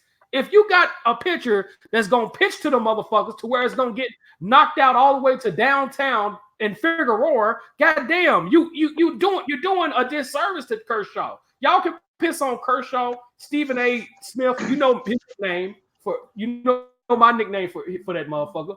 Shut the hell up, nigga. You don't know shit about baseball. You damn sure don't know nothing about any of the sports you in except basketball, and you barely know something about that shit. The dude does not have no pitchers that could hold down for that can hold it down for him. So that's the issue with the Dodgers now. You know what I'm saying? Because I would love to see the Yankees and the Dodgers at least one time. Man, you know what I'm saying? Because I love that, Rob. That's been a dream match of mine in the World Series. But I'm gonna say this though. I can see Kershaw probably, if he don't go to the Yankees, he probably gonna go to the Astros. Yeah, and we'll welcome him with open arms. Go ahead. Yep, but go ahead. Yeah, but I gotta agree with you, man. If Houston comes out on top tonight, they play tonight, right? Yeah, they play tonight. If Houston comes out on top tonight, they're more likely gonna win the World Series again. They probably gonna repeat. But if the Yankees win it, it's any team's ball game on that one. Because again, and I know Houston gonna have home field advantage for the World Series, right?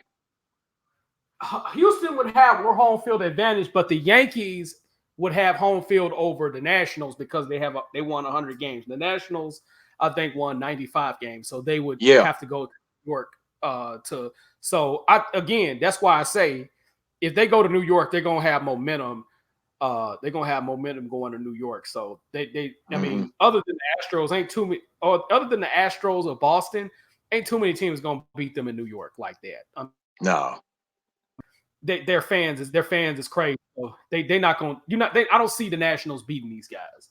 It would take Game 7 before they win the World Series. But I see the Yankees just sweeping them because they got too many hitters, man. Look at what the Astros had to do. dude, when the relief pitchers came, we had to use 5 relief pitchers, because allowing people to all the goddamn time. So I know the Nationals is gonna unload 12 pitchers fucking with the damn Yankees. So shit. Come on, man. They not finna compete with them, man. I just don't see it. If they beat the Yankees, I'll come over here and say, hell, I was wrong. But I don't see them beating no fucking Yankees. No. The only team I see beating them is the team that's got the 3-2 lead right now, and that's the Astros.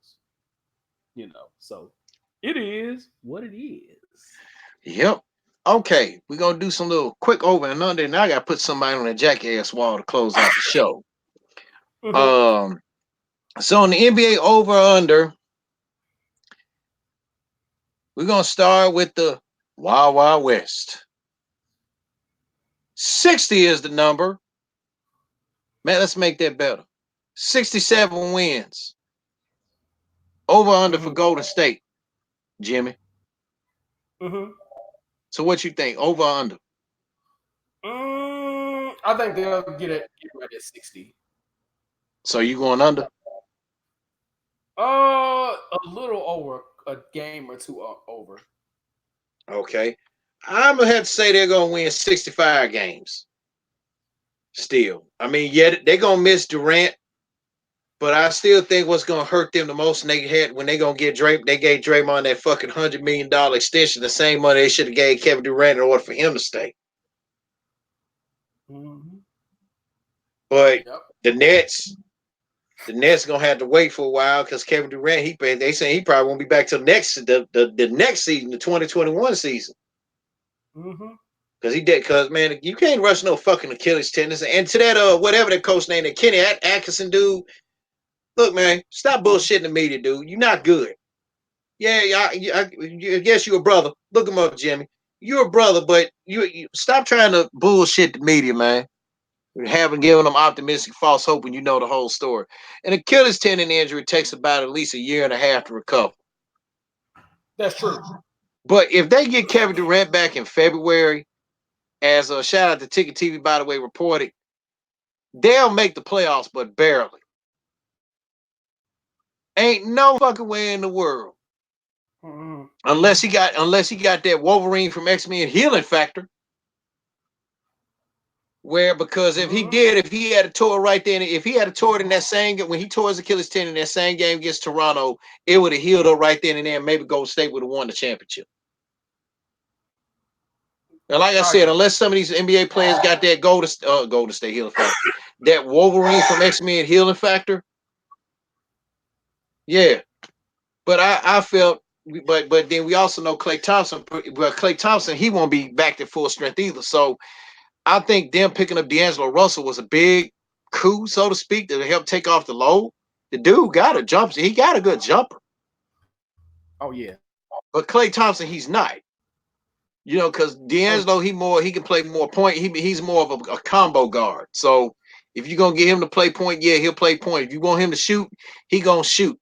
But he's developed to a more cerebral shooter now.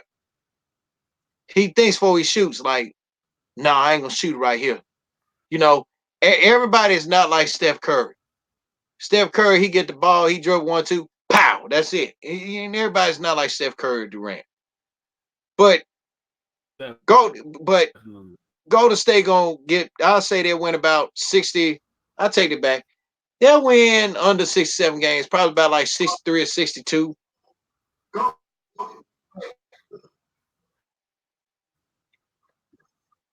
You got background, bro. But like I said, but Golden State, they'll win about, I say between 62 and 63 games. And we do have a fan question about that, by the way. I'm gonna throw that in too after this for the final topic of the day. They shouldn't have gave Draymond that $100 million deal. They should have gave that shit to Kevin Durant and told Draymond to kick rocks. And he still don't want to take the blame for costing them the finals back in 2016. You was wrong, dude. Own up to it. Be a man. So with your triple overbite ass, horse too fast. So, man, what? hell. Saying that stupid ass shit talking about y'all Showtime Lakers. The Showtime Lakers would have ran y'all out the stage because y'all shoot too many goddamn threes that miss for you to compete with Magic and Kareem. Kareem would have your whole entire team in foul trouble, and you would have to play off the boards, man. He said the stupidest shit ever in history. And Magic Johnson, he didn't G-check him, but he respectfully G-checked him, for lack of a better term.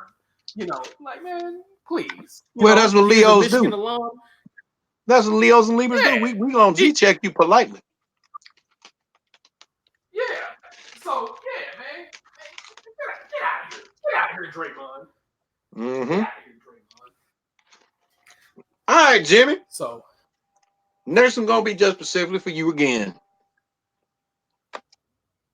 Over or under 50 wins for James Harden and Russell Westhaven for hoes or Westhaven for L's.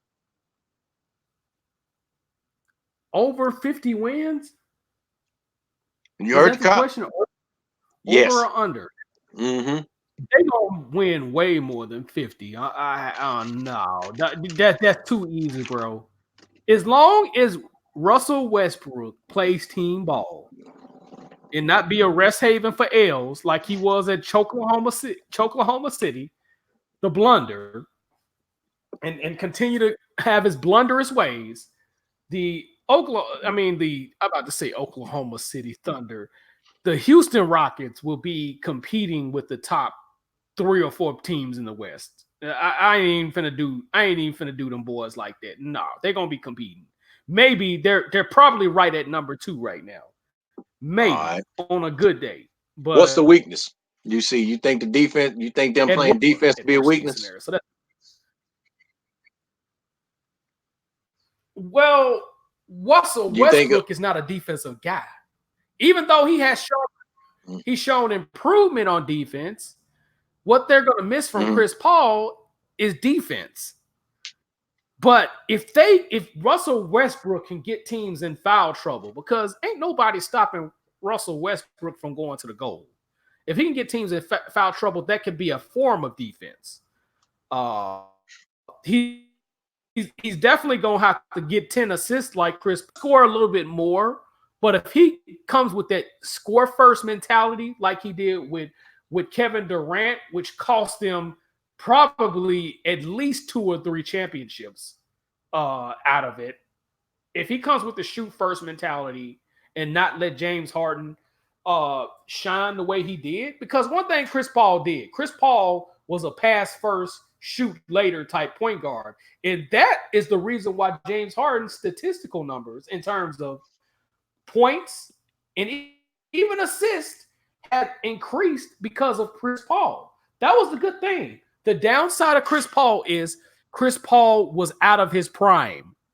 I'm going to say this again. The downside to Chris Paul coming to Houston is he was way out of his prime to where he could not be effective like he wanted to. And then that injury in Game 5 in 2018 stopped them from getting a championship. Otherwise, they would have whooped the Cleveland Stratoliers just like the damn Golden State Warriors. So he's going to have to bring some of that Chris Paul assist in to make up for what Chris Paul, you know what I'm saying, left with. And that was defense. Even though Chris Paul numbers went down, he still played defense. So Russell Westbrook is going to have to step it up this year. If he can do well on the offensive end in terms of assists and play team ball, Houston Rockets is probably the number 2, if not the number 1 team in the West, which I think the Lakers is probably number 1 on paper. And I'm saying on paper. You may look at it differently, but it's what it is in my personal opinion. Until somebody show up and show out better than the Lakers, aka in some people's opinion, the LA fakers, pump fakers, depending on who you're talking to, they're the top team. You know, you can call them pump fakers or big mistakers all you want. You know what I'm saying? Right now, they the Lakers, and I can't. They doing the damn thing. So it is what it is. All right. You know, I'm just doing this random. We ain't doing all the NBA teams. Got one more. Do you think the Milwaukee Bucks is going to take a step forward or a step back with the loss of Malcolm Brogdon to the Indiana Pacers? I think a step back. They fucked up by letting him go. They fucked up by letting that man go to Indiana. And with him and Victor Oladipo in the backcourt,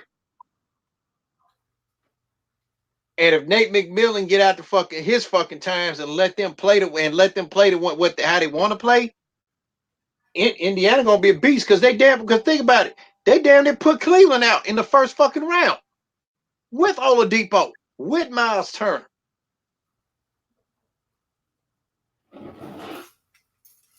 What the hell is this man doing? Actually, Boston, brother. That's actually Boston. That's actually Boston. They almost put out. I'm talking. When Oladipo was hurt, when Oladipo wasn't hurt, it was Oladipo's first year at Indiana with the Indiana Pacers. They almost put Cleveland out. That was the year Cleveland got their ass whooped in the finals by Golden State. Okay, because last year they nearly scored some upsets, but like I say, they lost on some key plays. But yeah, you're right on that. You're right as rain on that. So, I think Milwaukee is still a top 3 team in the East. I don't think they're kind of like even right now. Mm-hmm. Because even if I say they take a step back, the step is probably like 15-point turnaround. But with the offensive system that Budenholzer currently has, because it's systematic, he just needs to refine the offense. That's the only thing about Budenholzer's 5 out. He needs to refine it to having some type of inside game. So with the system they got, it's pretty much even right now. But Brogdon does hurt them, but it's a small hurt, not that much of a hurt. So I can't really say they're going to take a step back because guess what? Toronto took 10 steps back by not re-signing your boy Kawhi. Yeah. And let alone not get from what I did find out, I don't know if it was Ticket That Report or somebody else. I think the deal breaker was with whoever the GM was, Kawhi wanted Paul George up there at Toronto with them. That way the team could have been complete. That would have been a badass team. But yeah, Ujiri backed out, chicken shitted out. Mm-hmm. So and I think that was more Ujiri's fault of letting Kawhi go. But Toronto fans ain't pissed off about that. They knew it was Ujiri's fault for not keeping Kawhi and then not getting Paul George. Because this what the lineup would have been. You would have had Kyle Lowry, Siakam, Paul George, Kawhi Leonard, and Marc Gasol. That would have been an unstoppable ass lineup. And then you would have Fred VanVleet coming off the bench. So I think Toronto going to be more second round than anything. I think Ujiri, as to what the coach for Toronto said, hey, I was giving the keys to Ferrari. All I had to do was drive it. Now it looked like he's gonna have to exchange the Ferrari for SUV. Yeah, and that was just him acknowledging the guy, Dwayne Casey. Dwayne Casey built that team. That was him, and I respect him for letting people know who built that house. Because Dwayne Casey built that team with 2 consecutive losing seasons. And after that 2 consecutive losing seasons, they didn't have a losing season since. He built that team from literally shit to sugar to shit, from shit to sugar.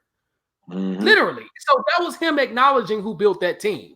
And I respect that brother for acknowledging who built the team. People say, well, he came up with the motion offense. No. Dwayne Casey was in a motion offense going all the way back to an assistant at Kentucky. Yes, Dwayne Casey was an assistant at Kentucky. He was also a player on the 1978 national title team. You know what I'm saying? With Goose Gibbon going off on Duke University. You know what I'm Right. saying? So he came from a motion offensive system then. So, you know, he might have, old boy might have refined it, but again, at the end of the day, it was his decision to change the offense and keep the offense the way it is. You know what I'm saying? Because at first they were using a lot of high post and high low type offense, and then he made the decision to change it. You know what I'm saying? So it like the dude said, you know what I'm saying? He was given the keys to a Ferrari. Now he driving a bucket right now and trying to get it to a SUV again. So with that being said, I think the Milwaukee Bucks is probably going to be the top two team in the East right now. Maybe Philadelphia breaks out on a good day, but I think the top two teams right now is going to probably be between Philadelphia and the Bucks. As long as Giannis plays the way he been playing MVP level basketball, I think the Bucks, you know what I'm saying, ain't gonna miss too much of a step. And I say too much, you know what I'm saying, for lack of a better term. Right. Yep. So it is what it is. Well, I thought we had a fan question. I was looking at one of my old personal emails. On a closing note, man, I gotta put somebody, whereas Jimmy took Andy Reid on the Jackass Wall. Not Jackass Walls. Jimmy took the wheel on Andy Reid. I'm about to put somebody on the Jackass Wall. And I'm not gonna say who this person's name is. Uh, because they're gonna be, from now on, they're gonna be a friend from a distance. Okay.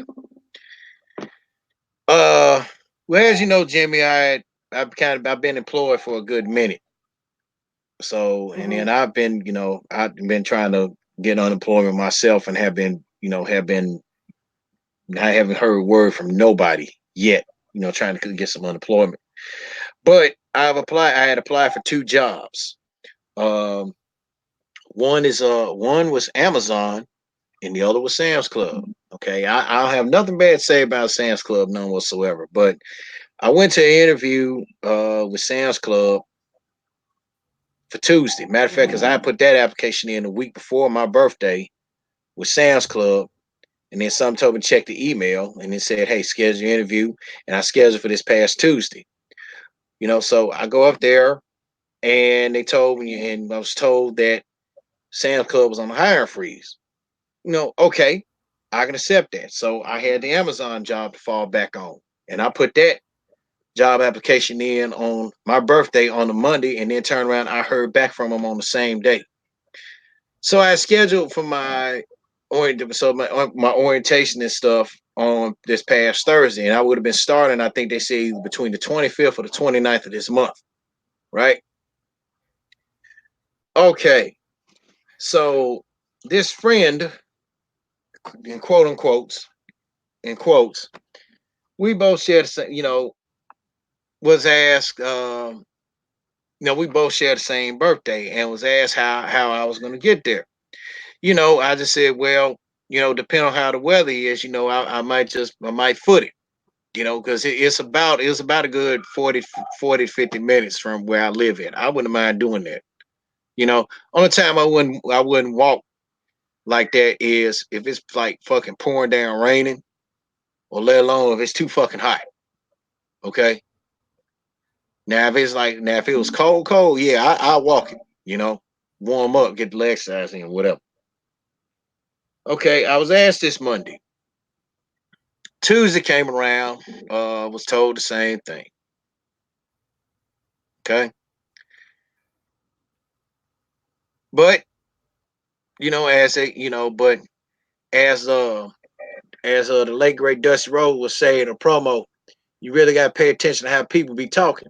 Because they're first around there, they'll say one thing, they'll turn around, their tempo will change, they'll change their tempo a couple times. The several times you talk to them. Mm-hmm. So it was told to me that they had to get an eye doctor's appointment. So I said, okay. Now Wednesday came, they had to go to work. I'm not gonna reveal where they work. And Wednesday came around, they told me the same thing.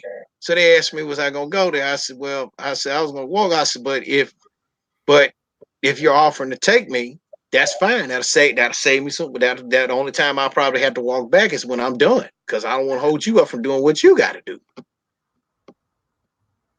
Common courtesy. Okay. Now Thursday came up. Get a phone call in the morning. I'm fixing me some breakfast, and I was asked what I was doing by the same friend. And I was asked what I was doing. And I told him, I said, well, I'm fixing breakfast. I said, and after that, I'm gonna get my stuff together so I can get ready to go for this orientation. Now, because that way you now because be ready for whatever time you want to pick me up. Okay. Now and then I was told by this person that they were getting off work and they were gonna be going home so they can, take a shower, change clothes, see if they, go to the eye doctor, but see if they could take a walk in, right? Do to see if they can take walk in appointments. And also, and also if and also before they do before they do go to our doctor, they would have picked me up, dropped me off at Amazon, and then I would have walked back or whatever. Right? Okay. That's okay. That's cool. So 11 o'clock in the morning came and I had to be there at 1. Get a phone call from this person come talking about something. Well, Craig, when I called and asked you what your plans were and everything, and you told me you was fixing breakfast, and you never told me what none of my plans were, what none of your plans was. I was like, well, I did. No, you didn't. And and the one thing I don't like is for somebody to interrupt me when I'm talking. Because Agreed. I will hang the phone up, because in person, if you cut me off, and when I tell you one time, don't interrupt me when I'm talking, and if you say I can do it when I want to, I don't give a damn if it's a boss. I don't give a damn if you're a team leader for a job, a shift supervisor, or a boss. I'll walk away from you. Because that's a form. Yeah, you may say I disrespect you, but you disrespect me. Then that applies with family also. So so they're gonna turn around and tell me, well, you didn't ask me what time was my eye doctor appointment. I could have came. I said, whoa, hold up. You told me you were gonna walk in. So what the hell I need to ask you for? I said, so why I need to ask you what time your eye doctor's appointment is when you told me that you were gonna walk in? Then lied and said I didn't say that. I don't know what I heard. Yes, you did. You told me, you said you was gonna see if they was gonna take a walk-in appointment, and I quoted everything word for word what this person said. Then they're gonna talk to me, and then to make to get to the long story short, they're gonna fucking chastise me like I'm one of their damn children. And I had to put their ass on blast. I said, look, first of all, I'm not your son, and I'm not your daughter.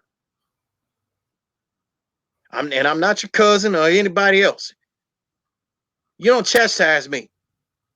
I said, I said, man, my mom, I said, man, my mom's and pops don't even fucking chastise me. I said, in fact, God rest his soul, he tried to chastise me, and I G-checked the shit out of his ass.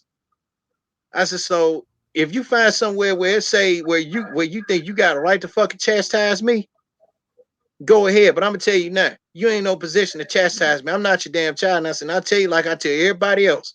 Chastise your own children. If you ain't got no children, I suggest you spread somebody's with legs open to make something to chastise. Other than that, don't chastise me. Mm-hmm.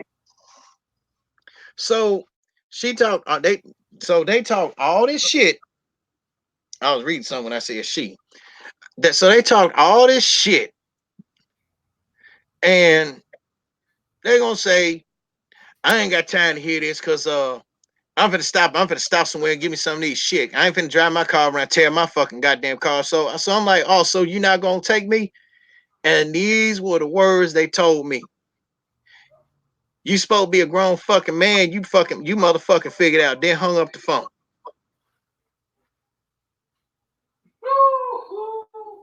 That's what they did to me. So I said, okay. So, you was you about to say something? I wasn't finna say shit. Just keep on talking your shit. I Keep thought you on was about. Now that's talking. what she told. That's what they. And I keep saying she. So the friend was a she. I'm just gonna say it. So, and that's she told me. Mm-hmm.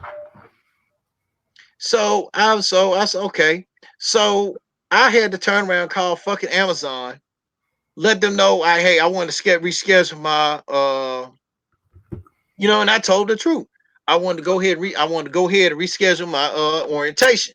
I said because the person that's supposed to been taking me, they decided they wanted to renege on me because they were all in their feelings, and the girl laughed about it. She said, "Hey," and the person I talked about, she said, "I can understand. I understand. I understand wholeheartedly.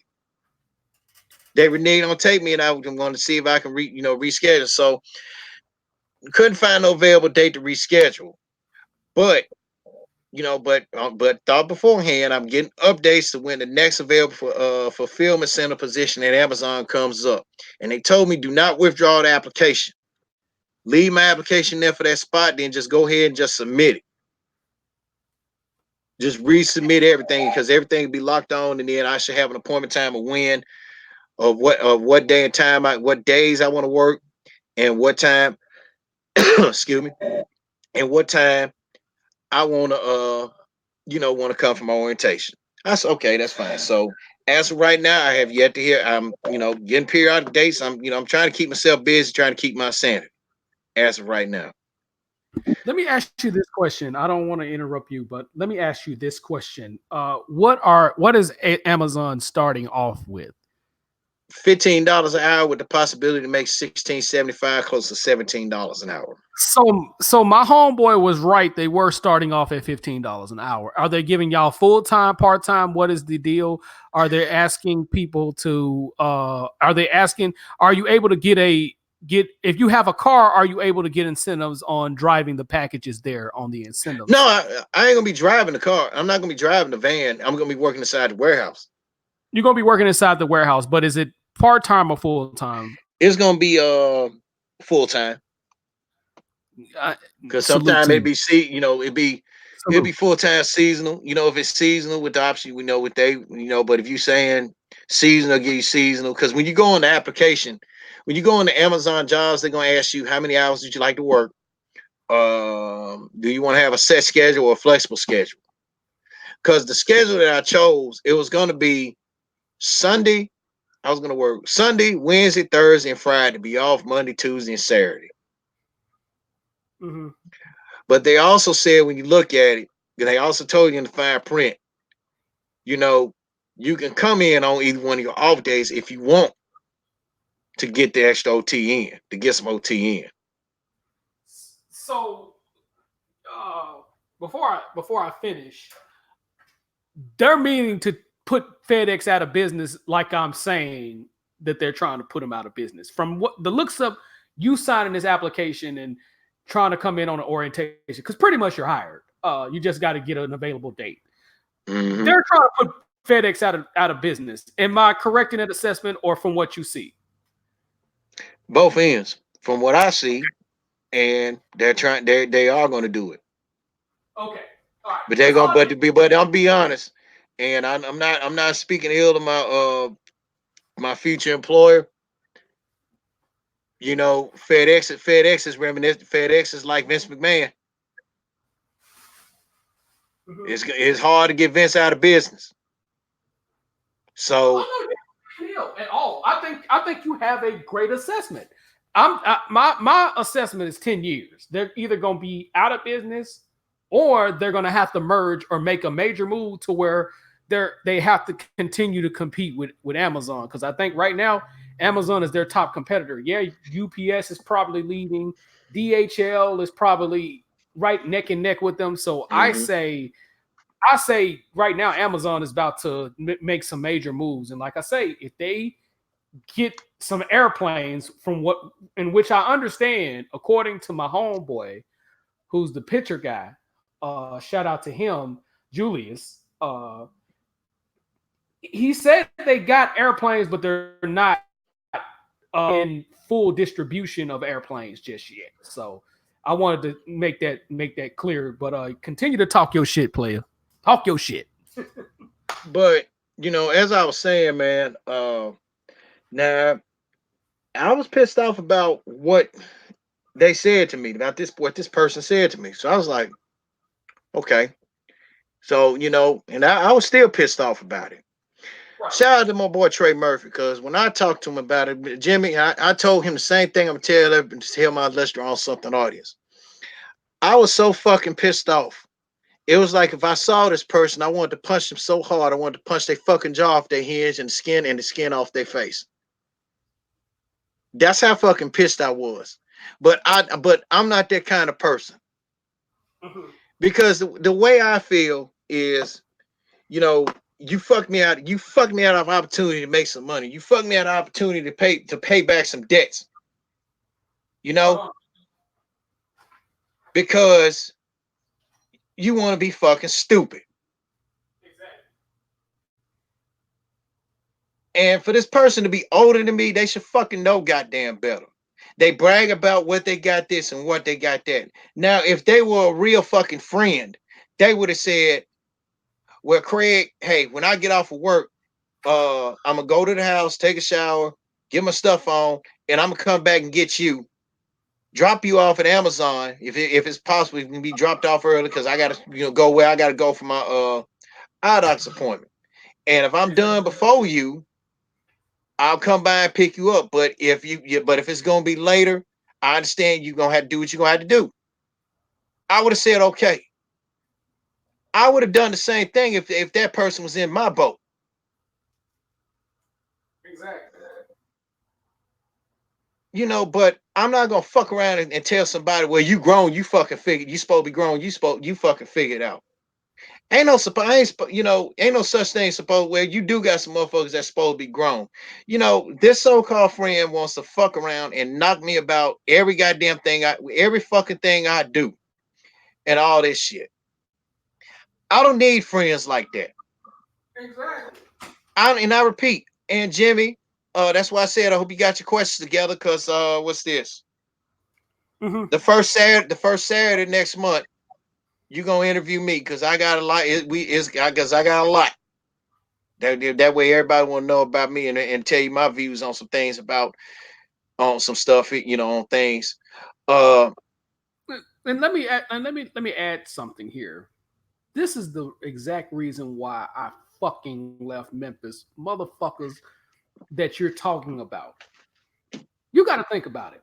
Memphis is only 321 square miles.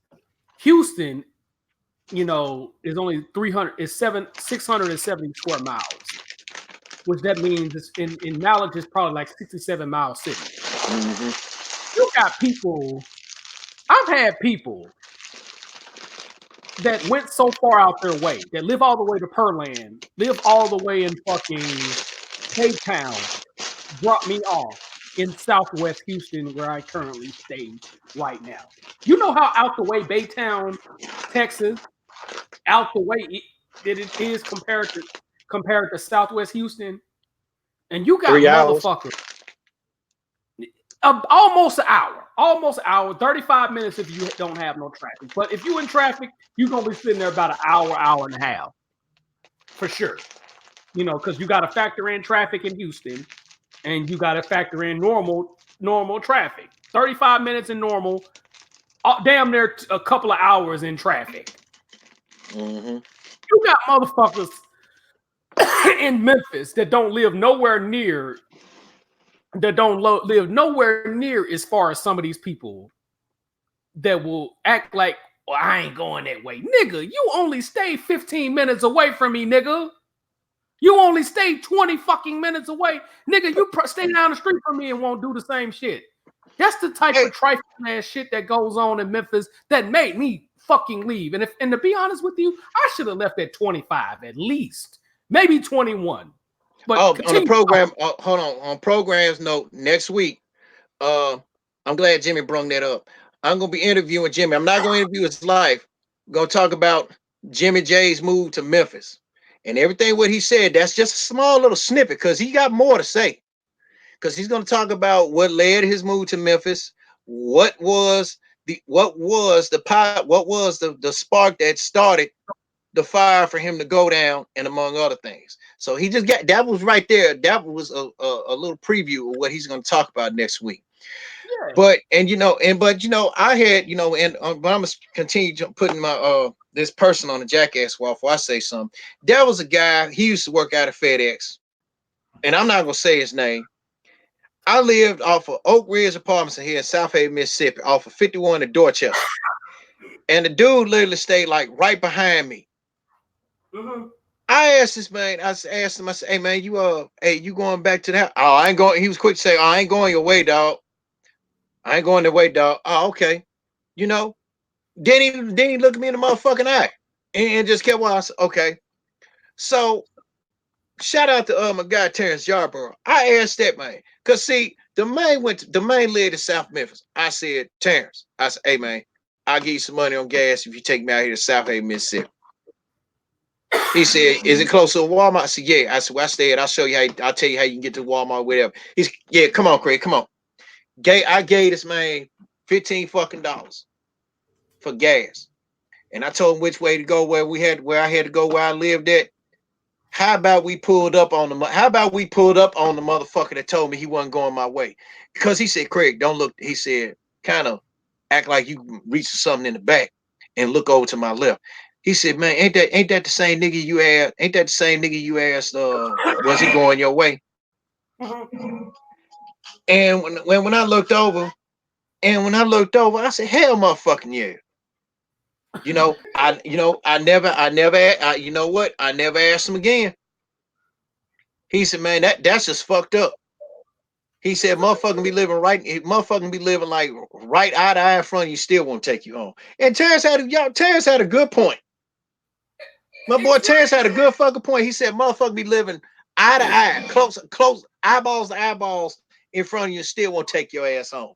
He said, man, Exactly. he said, niggas just fucking selfish. Exactly. And then this is it. And and hold up, and when I was seeing him, I wouldn't even say nothing. I wouldn't even say nothing to this. I wouldn't even say nothing to this motherfucking ass. So when I found out, hey, he got a and I think the last time I did see him before he had him and his girlfriend, he had a baby, and he got teenage daughters now. That was the last time I seen him for his daughter's teenage. They was up at GameStop. I ain't say, and I was up at GameStop one time too. I ain't even say, I looked at him. He looked up at me. I ain't say nothing to the man.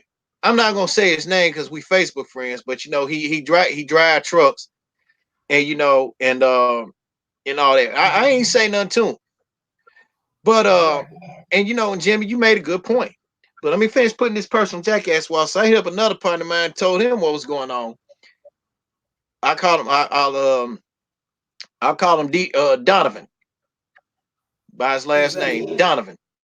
Uh, when I told him what was going on, he said, "Hey, when they told you that shit, that basically was a rap for their ass." Hell yeah, that was a rap. Somebody out here trying to get a fucking goddamn job, and you want to put your little bitch shoes on, and I'm not calling this person a bitch. You want to put your little fucking bitch shoes on because you got a road, you tired and doing all this and that, and you brag about you work, because I'm going to put them on Jackass Wall, so hold your thought. So I don't give a fuck from right now. I don't give a fuck about what you do, all this and all that. I don't give a fuck about what you tell your children about how they need to spend money. I don't give a fuck about your what and then and one thing I cannot stand a bragging ass nigga, whether it's a man or a woman. I cannot stand a bragging motherfucker. I cannot stand no bragging ass man or bragging ass woman. Now, I have to go back and edit on something, because when I was talking about a gentleman by the name of Zach Cook, that was another thing we had in common. We didn't mind hearing about the success of people. But when you brag about it, constantly brag about it and throw it in our fucking face, it make us think different about your ass. That was one thing Zach and I had in common. We don't mind hearing about how successful y'all, but don't fucking throw it up in our face because we down in the dumps or whatever. Exactly. Because there's nothing wrong with quote unquote giving yourself props. But when you brag to the point where people you trying to down as a way of downing people, you a hoe for that. But continue, please. You know, so what? Yeah, so what? I'm back living with my mom and everything. So fucking what? You have a disabled mom. What I got a who gonna disabled fucking mom. I got a disabled fucking mom that I'm gonna say it, that fucking spend more goddamn unnecessary fucking money than I do. I was being real. No, I mean, I ain't putting a business out there like that, not fully, but it's fucking ridiculous. You know, but you but have to still, be there. but I gotta Yeah, be there. exactly. Motherfuckers don't understand that. And when Exactly. they ass get fucking disabled, are they children gonna come live with them? No. Is one of their Yeah. children gonna say, "Hey, mama, you come stay with us. Get up out this house." Because Yeah, because believe me, I'm gonna tell you this here. Believe me, and I share a birthday with Stephen A. Smith too, just 11 mhm, years older. mhm. I do what Stephen A. Smith said he would do. If I had my own house, man, my mom's gonna be living in this day in no damn apartment and having shitload of boxes and shit everywhere. Because that's gonna be one thing that's gonna happen. All this stuff is gonna be in a fucking storage room, and any bedroom, empty room I got ain't gonna be using no fucking damn storage room or whatever. I'll have my mom. If I had my own house, my mom be staying with me. Exactly. My mom be staying with me, and that was one thing I had to give respect for Stephen A. on, because said when his mom was stricken with cancer, he said he'll be damned. He put his mom in a nursing home, Yeah, and and that's I one get it, man. Huh? and that's one thing Kawhi did. And when Kawhi went back to California, he gave them the house up. He gave his mom and stepdad the house up in San Antonio because they were living together. His stepfather and his mom was living together with Kawhi Leonard all that time with the San Antonio Spurs. And what had me respect Kawhi so much is his siblings, what I'm saying, was riding cleaner cars than he did because he paid for it. But Right. he was riding fucking bucket. You know what Yep. I'm saying? Now his car looking better now because his his parents basically had to make him go get that shit, get him a better car. But and what Kelly, he was like, "Hey, take the house in San Antonio." You know what I'm saying? I got me a better house. You know what I'm saying? So, Yep. you know what I'm saying? Please continue, brother. Go ahead. Yeah. So I don't give a fuck about that. And then they rub it in my face, instead of friend. And and I think I heard somebody say it best. An older person said it best a couple times. I was in Starbucks. I remember this. A friend that brings you down more than lifting you up is not necessarily a friend. Mm-hmm. They're no good to you. Exactly. So Exactly. they're no good to you. Mm-hmm.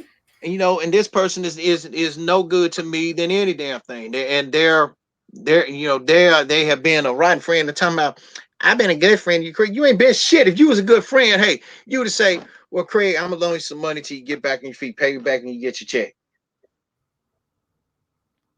Not you gonna tell me you're gonna loan me some money and then tell me then gonna tell me what not to do with it. Like, oh, don't go buy no beer, go buy no junk food. What you give it to me for What the then? fuck you give it to me for? I did Now my I can. pops like that one time, man, because I had estimated if I could borrow $80 from him. This is like 11 years ago. So he let me have it, and he gonna tell me, don't go buy no beer with you. You know what I did? I gave it right back to him. He said, "What you giving it back?" He said, "You gonna give me my money back?" I said, "Yeah, you gonna fucking tell me what not to fucking do with money? You gonna let me borrow and I'm gonna pay back? Shit, all the times your ass stole money from me. You supposed to been doing one thing, you turned to fuck around and did the opposite. So no. Don't tell me what the fuck to do with money you don't borrow, or don't fucking ask me what I need it for." Mm-hmm. And like I say, unless you telling people, the only time I think that's acceptable, unless you telling people, well, I'm gonna go do this and you do the opposite. That's when you get on people ass about, well, damn, you just told me, if you say you finna pay a bill with this motherfucker, I need this for the bill.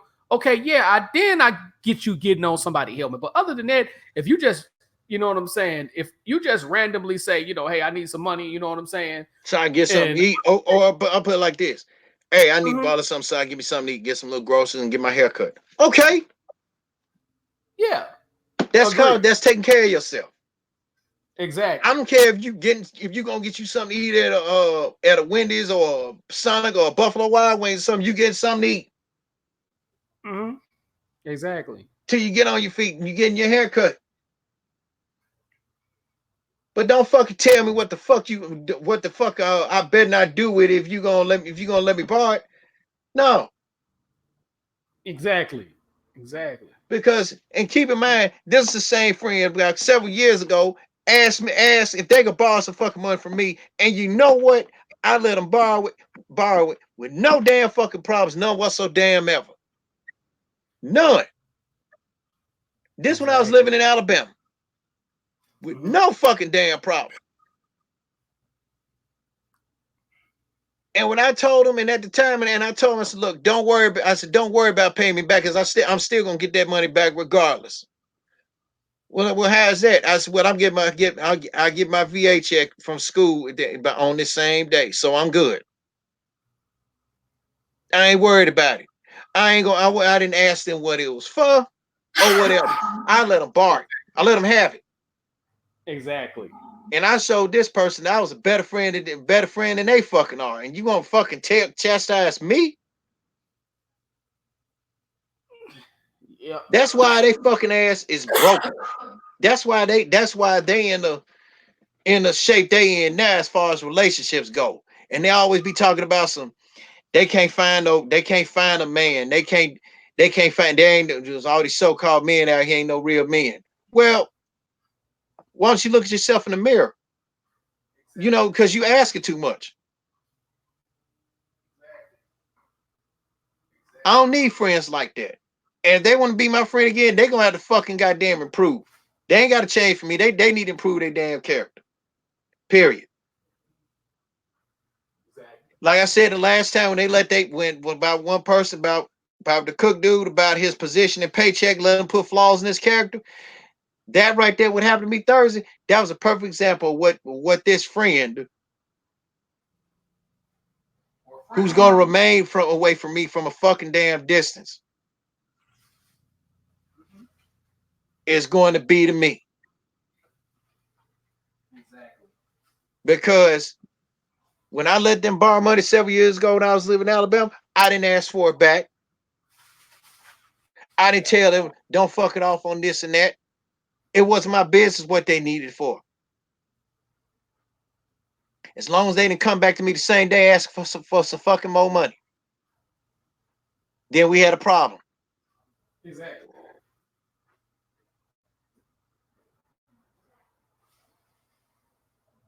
So if I got to deal with people like that, and let alone what I dealt with in the past, and I know you had something you had to say too in regards to that, I don't need to be here. And in fact, I don't want to be around people like that.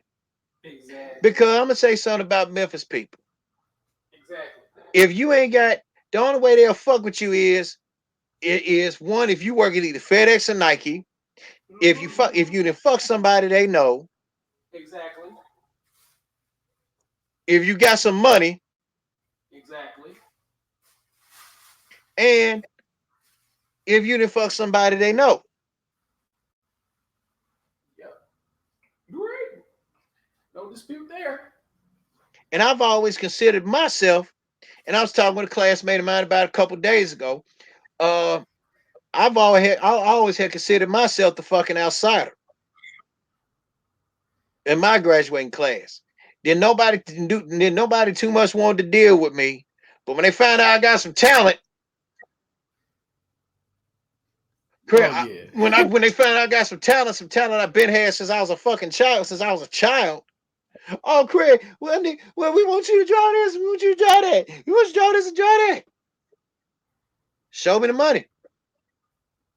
And when you tell them how much you charge, oh well, I can find somebody else better to do that. You ain't gonna. I had somebody tell me that one time, and that's one person. This wasn't a classmate. This was years back, somewhere out in FedEx. Girl gonna talk about some. I can get somebody better. I can get somebody better to draw something like that for me. They're like, you ain't gonna find nobody better than Craig. Damn.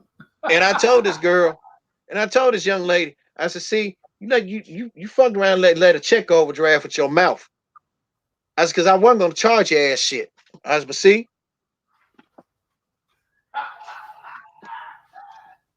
you ain't gonna do it. Hell no. You know. So that's why I hate and I think all people like that who I was just talking about, they're scum. Exactly. Most Memphis niggas are scum. Now I don't know how they are in Houston. That's a different story, a different time that we're gonna talk about next week. Yeah. But all Memphis niggas are scum. And you and I'm gonna let you go ahead and share your experience on that. But man, I mean, I had to put that out there in the Jackass Wall, put them on the Jackass Wall. So as of now, I'm not even talking to them anymore. What for? As you should. As What you for? should. As you should. You shouldn't even talk to to bitch ass people like that. And like I say, I was one of the many. That was a common experience because I've had people like in the same neighborhood that would do some fuck shit like that. So, I ain't going that way, but you live like not that far, a couple of streets down and shit like that. I'm like, get your stupid ass up out of here. The crazy thing is when I came to Houston, man, I had people that wouldn't even charge me gas money, and I'll know for a fact I was going out their fucking way. Mm-hmm. I mean, because it's probably like at least 10 different major interstates in this city, and I know I've had people out here. That's the major difference between out here in Texas and out in Memphis, man. You got motherfuckers that live in your neighborhood won't take you no goddamn where. But out here, you got motherfuckers like, man, where you going? I'm like, you're like, I'm like, you don't need no gas money? Like, nah, man. Like my homeboy that told me how to drive. Like, sometimes I would have to put gas in his car because I know for a fact I'd be going out his way sometimes. You know what I'm saying? Because I can count on one hand how many times that dude asked me for gas. And for people in Houston, rather for that thing. So it's way different. Hospitality, I can say, is good out here compared to Memphis. Hell, Atlanta.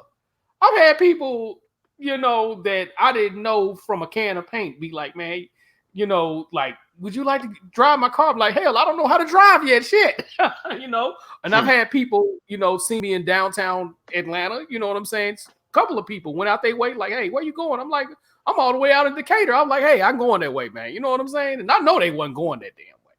So that go to show you how fucked up a lot of these people from Memphis is, man.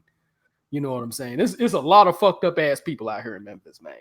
Out there in Yeah, they Memphis, I should scum. say. They don't know nothing about. See, there's a difference between hospitality, where you are. Now, I can say Chicago, they had, hell, even the street niggas show better hospitality than the street niggas here in Memphis. I've heard that. I've heard that too out there. I And haven't been there. it's a fact. That's a straight up 100. That's a genuine fact. Yeah. So I mean, but and the hospitality these niggas have here, like I said, and I had to say it twice. If you ain't fuck somebody they know, if you ain't got no money, and if you ain't working if you ain't working at FedEx or Nike, they don't want to fuck with you. Exactly. Exactly, man. So yeah, man. So as of Thursday, I haven't talked to this. I have not talked to this person. I'm not going to, and I'm pretty sure they probably been blowing my phone up. Keep blowing it up because it's going straight to voicemail. As it should. It You know, definitely should go. it's going straight to voicemail, and rightfully so. And you get mad about the fact that if I got it going straight to voicemail, don't get mad with me. Get mad with yourself. Cause you should have shown that your ass was a better fucking damn friend. And you supposed to be a Libra. You insult Libras of all. I tell you now, nigga. Tell you now. Tell you now, my brother. So with that, fuck them. Fuck them. Thank them. The ball famous saying from a famous Memphis wrestler. Thank you, fuck you, goodbye.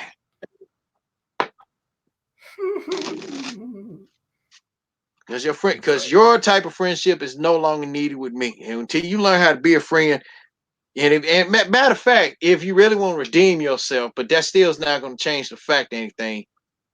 You know where the fuck I live. And since how did they put it? I supposed to be a fucking grown man. I figure out, well, since you're supposed to be a fucking grown woman, figure your brain out how you gonna come over and patch things up with me. Exactly. It's hard. But all they did was just burn a fucking bridge. And I'll say this here: if do not, that's the wisest thing you do not do is don't burn a bridge with me, because when you burn the bridge with me and that fire is put out, it's hard for me to fuck with you again. Point blank.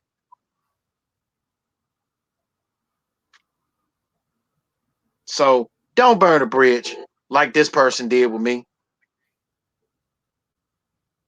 Exactly. Yep. So anything you want to add, man?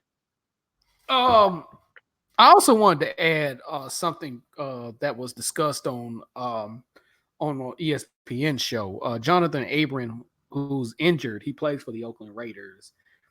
He set the record clear, saying that Antonio Brown was not a distraction.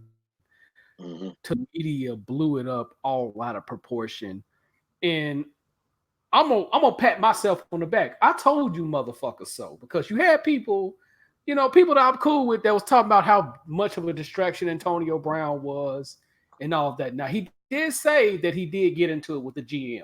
Mm-hmm. That's definitely verified. But he said a lot of the things that the media put out was very untrue.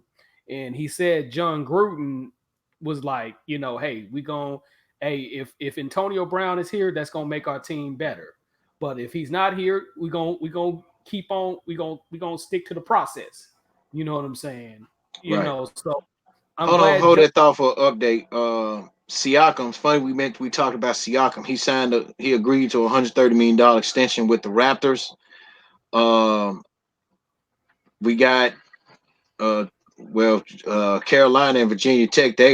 Virginia Tech won in overtime and 6 overtimes against North Carolina, 43-41. So we finna find out some other score. But continue. And Oregon beat Washington 35-31. Beautiful game right there as well. But Are you watching it? uh I've seen some of the highlights. That was a pretty good game. Okay. But people, and I'm speaking to black people in general, because you had a lot of people on my Facebook feed talking about Antonio Brown is a fool. Antonio Brown, I pity Antonio Brown. Listen, I'm not saying Antonio Brown is a perfect dude at all. He does have some mental issues he need to get situated. I'm very clear on that. He has mental issues, and that dude definitely need to be checked with a psych. But stop putting extra anchovies on the goddamn pizza. If the if the pizza only need 10 anchovies, put 10 anchovies on the pizza. Don't put 20, 30, 40, 50 anchovies on the goddamn pizza up in this motherfucker. The dude, a lot of this shit the media is bring a lot of this shit the media is blowing all out of proportions. And I have heard nothing else about those cases anymore as well. I don't know if it's settled or whatever, but whatever the case may be. And I'm telling black people, stop throwing people under the bus. I'm talking about when white media, white daddy, whatever the hell, white zaddy, whatever the hell y'all want to call them, stop jumping on the media bandwagon in terms of every time the media decides to pick a black person's lottery number. Stop jumping on that bandwagon and being like, well, Antonio Brown is Antonio Brown is. A lot of times those media members be lying their ass off, and you hear about it 3 or 4, 5 years later. I'm at the point now, unless I can prove it beyond a indisputable fact, I don't say nothing about any type of black person unless I know the facts indisputably. Which also brings me to this point with LeBron James. Now, I'm going to get on the people from Hong Kong as well, with you silly, racist ass motherfuckers over there. Yes, I'm saying it. God damn it. Oh, you A heard lot what of Chris you Broussard said, right? Because Ticket TV reported that he said something about LeBron. Chris Broussard said LeBron should go over there and supply them air conditioning in them sweatshops. But continue. Fuck Chris Broussard, old tap dancing. My source says. My source says. Oh, bro, I put that on Ticket TV in his chat. I said, his sources predicted that LeBron win the finals last year, and Ticket TV ran with it. He said, "Yeah, my sources." There you go, Craig. My sources. My sources. He sounded just like Chris Broussard. Here's the thing with this LeBron James situation with China, and I'm speaking for China and Hong Kong. Just like you treat us, just like you Chinese people and other Asian groups treat us like business, it's all business. And if LeBron want to stick with China, you know what I'm saying, because it's a business move for him, good for him. Because you had people from Hong Kong talking about, oh, he's about some money. And so is you motherfuckers that get down to the goddamn United States. When you Chinese, ching, chang, chong, and yes, pun intended, goddammit, fuck y'all. Pun intended, ching, chang, chong. The only thing I like about that comes out of Hong Kong is Jackie Chan, Jet Li, and all y'all kung fu movies, goddammit. So if you want to treat us like business, goddammit, y'all, it's about business. When we come down there as basketball players that doing alley-oops and hoops and droops and shit, goddammit, hell, we gonna be about business too. If the Chinese motherfuckers gonna pay top dollar to watch us play, jump over the rim and all that, that's what we gonna do. Because that's the same shit you motherfuckers do when you come down here. When we go to y'all stores, hurry up and buy. Well, bitch, y'all hurry up and buy. And don't y'all motherfuckers ever disrespect another black man ever again in life. Because I'm not finna cape for y'all motherfuckers. The days of us caping for these racist ass Asian motherfuckers, where the outrage of Peter Liang, goddamn, that bullshit sentence that coon ass dude that died recently. Where's the outrage for that sentencing? Where's the outrage for all them Asian people trying to get Peter Liang off from Hong Kong and China? And don't get me this bullshit, because you motherfuckers see what goes on in the news. Where's the refuge of black people going through all this police brutality? Where's the refuge for black people in China?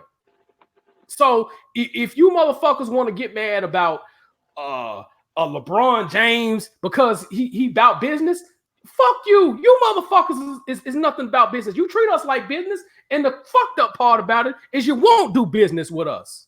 For the most part, if a black person got a business and they trying to make money, they can't go to no motherfucking Asian dude like that.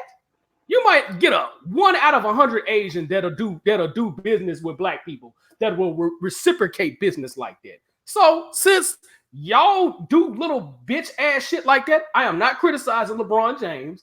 LeBron James, salute to me, salute to you for telling them what time it is, and fuck all of you motherfuckers, Hong Dong and all you bitches, because that's what the fuck. And let's be clear, without you do not have a fucking movie industry up in Hong Kong like that. Let's be clear, because back in the 70s, Bruce Lee made money off black people. As a matter of fact, when he went to Oakland, he started his dojo in the hood. A lot of people don't know that shit. Why you think Bruce Lee had all that swag? Bruce Lee was around a bunch of brothers. His first students was brothers. So before y'all, yeah, indisputable. Because the owner of I remember the owner of Podcast One was on Steve Austin's podcast, and he said that his dojo wasn't in no ritzy place. He said it was in inner city. Exactly. So said, and Bruce did not tolerate nobody, and then didn't tolerate a racist. He said he remember he humbled one dude. He humbled the shit out of one dude, and dude came back, apologized to everybody, wised up. Exactly. Bruce had black swag. That's black swag you saw with Bruce Lee. Bruce Lee wore all the pimping and had the Cadillacs and all that shit. He got that swag from black people. So whatever. So to all you Asian people, and that's not directed at all because not all Asians, because I have some cool Asian friends. I have people of all races that I'm cool with. But I I'm wouldn't mind speaking to, dating an Asian. yeah, I'm speaking to these people with this anti-black rhetoric and anti-black views on black people. And I'm speaking to these Asian anti-black Asians in particular. Put some respect on black people's name, and you better damn sure better put some respect on goddamn LeBron James box head ass. Yes, I said box head ass. Put some respect on that box ass head, motherfucker. And that's all I gotta say about that shit. Yep. But other than that, like I said, next week on Let's Draw on Something, it's gonna be about Jimmy Jsmoove moves to Houston. He's gonna detail the story about that, and then also on the Jimmy Jsmoove Network on the first Saturday of next month, he's gonna be doing an interview with me. So Most Jimmy, definitely. I'm no, because Jimmy had a lot of. I'm pretty sure Jimmy has a lot of time to get all his questions together. He's going no holds barred. I'm not going to lie about my life, about some things that I've done, and some things I've done and shouldn't done. And I'm not. And if you expect me to tell some of the good stories that I encountered in the military, then, I'm gonna say this: the best ones are not to be told. Better left unspoken. Yes, the best ones are better. Yeah, the best ones are better left unspoken. But but other than that, once again, I thank. And by the way, if I ever said it early in the beginning, if anybody is a good thumbnail artist or whatnot, or a matter of fact, I need some. Or if you're a good thumbnail artist, hey, we need some thumbnails made. Basically, like some good funny ones or something. So some very good funny ones made on when we talk about particular subjects or whatnot. But other than that, along with with my boy Jimmy Jsmoove, representing born and raised in 901 and representing 832, y'all know how you gonna do. This is Craig Smith, born and raised in 773, relocated to the 901, put up with a lot of shit in the 256, and now I'm back in the 662. So y'all definitely know how I'm gonna do. Peace out. Take care of yourself out there and roll tide. Peace.